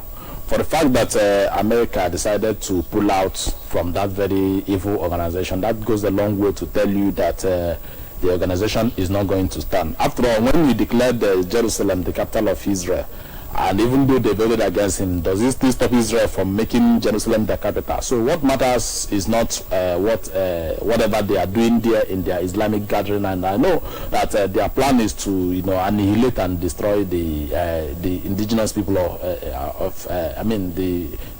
will of the indigenous people. So now for a Muslim man and a Hausa man for that matter to grace that occasion, to me is a welcome development. After all, Nigeria pulled out of over 100 over 90 organization. So for them to belong to United Nations doesn't make any meaning to me, because there are still other organizations that we can still look up to if truly our help will come through that organization. But me, I'm not looking at it as if that our help will come from man. Whatever we needed to make Biafra what it is inside of us. Until the day we realize it and dig it out and begin to press that button, that is when we will see our freedom. But if we keep on looking up to anybody, looking up to Donald Trump or looking up to any human being, Russia or whatever, that they will come and speak on our behalf, then we are wasting time. Remember, our leader said that Biafra is the last miracle on earth, and that very statement is a very strong statement. That is to tell you that Biafra is more than what we think it is. And it may not come by human pronunciation or by it will just come as a miracle, just like my brother posited. So what we are looking up to now is for us to even get focused and do what we are supposed to do as a people, wake up our people, because even if United Nations is supporting us today, what about the saboteurs we have? What about the people that is kicking against it? They will still end up, painting a bad image or telling them, look, we don't want Biafra, like the idiot that make a statement in that Al Jazeera interview with our deputy leader that he wonder, this is an Igbo man talking, he wonder why people think agitation or secession we give them the peace they wanted. This is an Igbo man, because they are talking because he's very selfish about everything, about the whole thing. He didn't even have any single idea of the suffering that the people are going through because all of us are together. So these are the kind of people that are representing us in so many places. That is why you don't hear about our cases in all those places. They are supposed to be represented, but that doesn't mean that the good ones that still have a good conscience to help in one way or the other are not existing. We cannot deny all of them completely, but the only thing is that whether human being help us or human being did not help us, our help is not even from here. Our help is from our Creator, the Almighty Sovereign Okikekerowa. So, and only us, with the grace of our ancestors, can restore Biafra, not human being. So what we are going to use as a tool to restore Biafra is already planted in us, and that is what we are digging at. By the time those things manifest, believe you me, Biafra will become an old story. Thank you. All right, thank you very much. Thank you so much. And before we embark on a break, I would like to read the first statement from IPOB. I think is I would just have to read it. We do not need to discuss much on it because it's well and self-explained. Okay, the Biafra Restoration gathering an overwhelming momentum across the globe, a sign of victory at hand. IPOB press release, 4th of June 2019. The international move to gather Biafrans together for the total and final liberation of the Biafran people from Nigeria by our leader Mazi Nnamdi Kanu is gathering momentum across the whole world, especially during his present visit to the United States of America. This visit to America is bringing all Biafrans residing in America and other parts of the world together to pursue a common cause under one dominant ideology as propagated by IPOB. Biafrans in different parts of America, both Ejo, Igala, Idoma, Ogoni, Igbo, Ibanke, Anang, Urobo, Efik, and others, are gathering together and speaking with one voice to profess solution and work towards a realistic strategy for Biafra freedom. Our people in America last week hosted our leader Mazi Nnamdi Kanu, his wife Mrs. Uche Kanu, and his entourage at the Martin Luther Jr. Center in Atlanta, Georgia on May 30, 2019. Many more Biafrans and diaspora organizations are also preparing to host him in the various town hall meetings across the United States, from Chicago to Houston, Texas, New York City, Maryland, and Washington, D.C. He will also visit Toronto, Canada this weekend for an important meeting with IPOB family and Biafrans in Canada. We are urging those doubting Thomases, both in America and Canada, to come out and confront our leader regarding any issue of grudge they may have against him. It is a challenge we expect people to rise up to. IPOB is an open institution that welcomes everybody. Therefore, our leader Mazi Nnamdi Kanu will be ready to answer any question that may come from Biafrans, regardless of your ethnicity, orientation, or affiliation. Our leader Mazi Nnamdi Kanu, in his numerous broadcasts via Radio Biafra London, have made it abundantly clear to all that whenever our people in abroad come out, especially those in America, for this divine restoration project championed by IPOB, that Biafra independence is at hand. As this town hall meeting is ongoing across America, so too is our underground diplomatic moves to restore Biafra. The effort to engage all major stakeholders, both local and international, by our leader during this tour in USA and Canada is an indication that no stone is left unturned in this divine Biafra restoration project.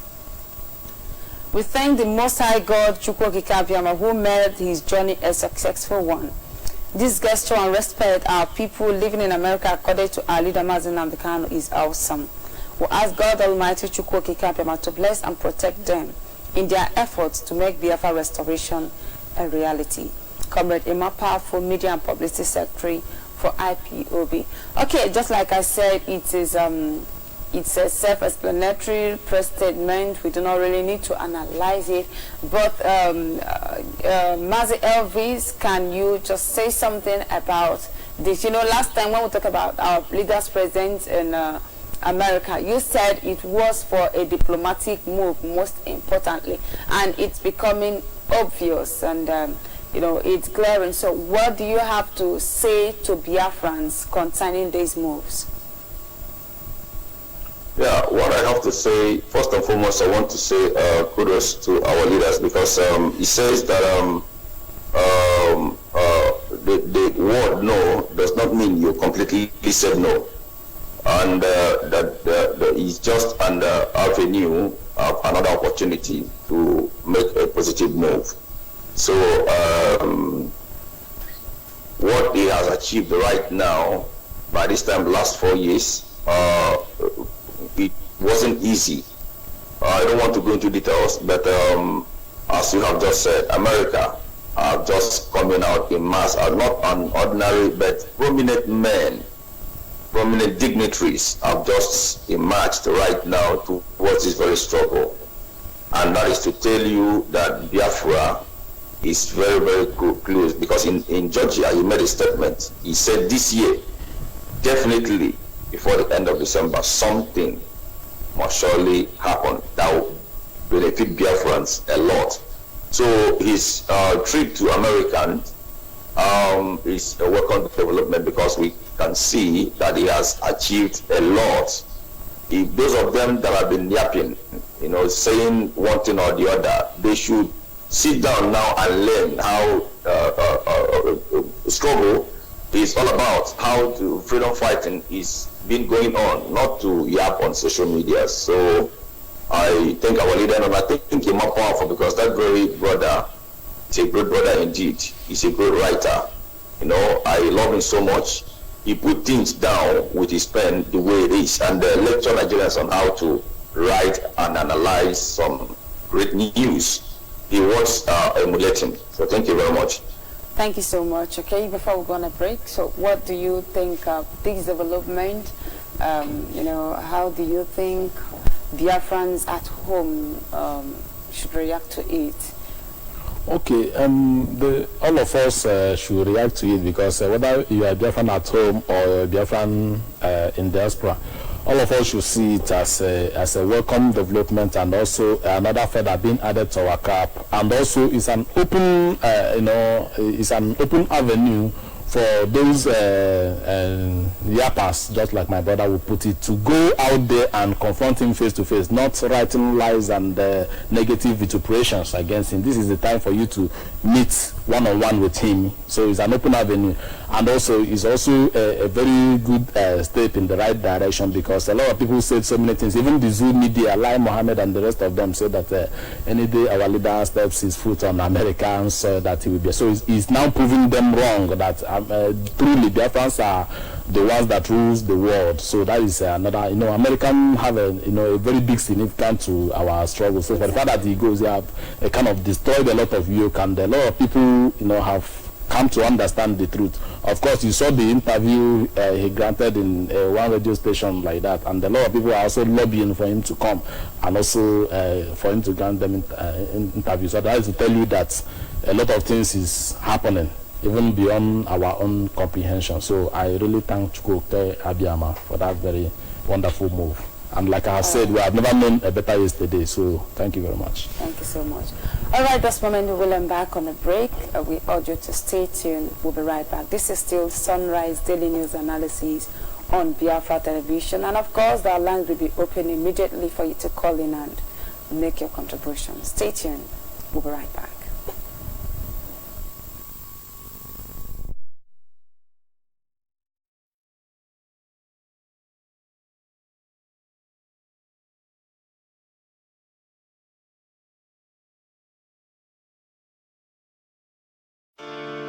Is the king.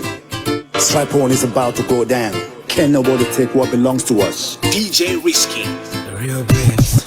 People of the land of the rising sun, can nobody take away what belongs to us anymore, anymore. People People of the land of the rising sun, can nobody take away what belongs to us anymore. Biafra, we are dying for you to come alive. Biafra, we are dying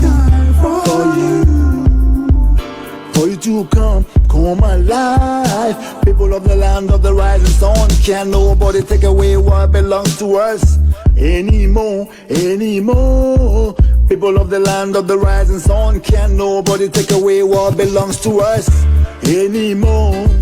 People of the land of the rising sun, can nobody take away what belongs to us. I'm a Biafran, son of King of Kings. Tell me who's not that shows saboteurs every day, hitting us hard. Same old shit, lambs, I know them by their names. Don't really give a fuck about what they do on the shit they say. They low money more, so they sold the south, divide the road, don't walk no more. Cause Ipob put us through, no guns, no bombs, we don't play no games. Still go fight to the end of this earth, and we'll never go stop till we get our freedom. On Biafra we stand. To hell with them criminals, Nigeria, Britain, fucking gold diggers, all-time haters. Get off our land, we don't want you here. And if you catch head fellas, we don't really care. Get them thieves off our land. People of the land of the rising sun, can nobody take away what belongs to us anymore. People of the land of the rising sun, can nobody take away what belongs to us anymore. Biafra, we are dying for you to come alive. Biafra, we are dying for you to come alive. People of the land of the rising sun, can nobody take away what belongs to us anymore. People of the land of the rising sun, can nobody take away what belongs to us anymore. Yeah, it's a roller king child. We ain't never gonna stop till we get our freedom. First and false with indigenous people, owners of the land, you don't put in here. Biafra first, I put it out there. No, you don't come through when I come through. Look around you, who do you see? Children of the most high God in here. BBC, fake news everywhere. Genocidal, subjugate, keep blowing your lies. Relegate Biafrans to the background. Long live the queen, long live in hell. You kill 6 million, you claim it's wrong. Biafra genocide is Biafra Holocaust. Biafra blood rests on your conscience. Lied about the war, you lied about your kills. 18 your own was all theft stolen. Royalty should have killed us all when you had the chance. Now we are here to speak and tell the truth. Desert dwellers, suicidal questions, FULANI henchmen, go back to where you came from. We don't want ya. Biafrans, we're here and we still go live in the land of the rising sun. Biafra, puppets and parasites, leave us the fuck alone. People of the land of the rising sun, can nobody take away what belongs to us anymore. People of the land of the rising sun, can nobody take away what belongs to us anymore. Biafra, we are dying for you to come alive. Biafra, we are dying for you to come alive. People of the land of the rising sun, can nobody take away what belongs to us anymore. People of the land of the rising sun, can nobody take away what belongs to us anymore. Nigeria, Britain, Biafra don't owe you nothing. Get off our back.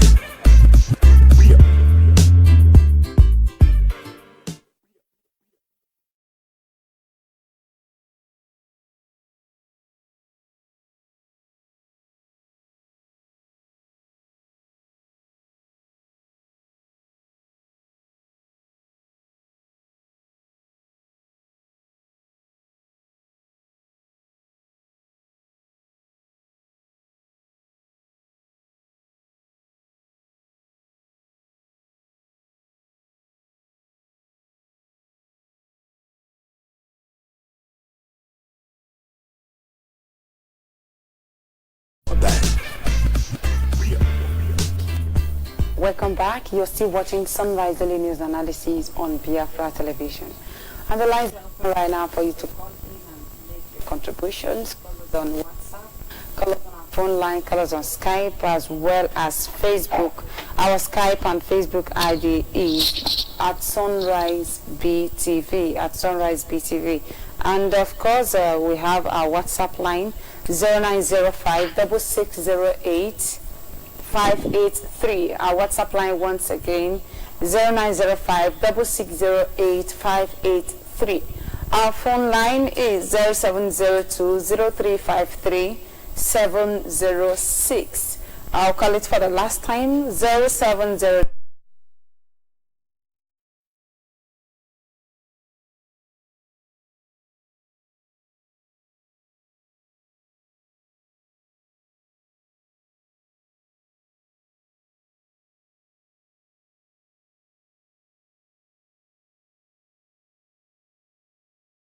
Everywhere, and there is not a time for us to relent, neither is it a time for us to relax. It is a time to work hard. Come in, they can do it without telling you, but they are telling you, they tell you how good they are. Give them land and support them. You know, what are you going to do? Because when they do one, it didn't say anything, they will go to the next level. If they don't do, they will go to the top level. That's how it all happened. It happened with the white people when they colonized us, the Fulani people when they colonized the Hausa people. It's like that. The journey is that way. Our people must learn that don't give a space at all, because if they do you one against anything, they will go to two. That's what I want to say. I so much like your programs, and I support you guys to continue doing educating our people, because sometimes our youth are sleeping so deep that I don't know if they take tranquilizer or whatever they smoke ganja, and they cannot wake up from their slumber. Thank you very much. Thank you very much for that wonderful. Thank you very much. Thank you. Okay, keep calling and make your contributions. Very important. Call on the phone. Hello. Hello, call on the phone. Can you hear me?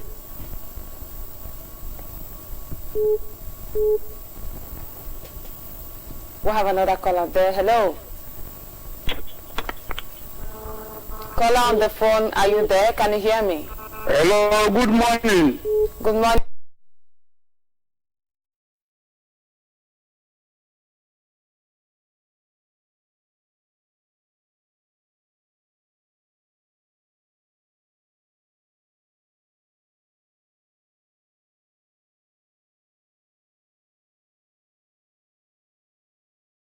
What is happening is because our people cannot be able to defend themselves, because all of them have sold their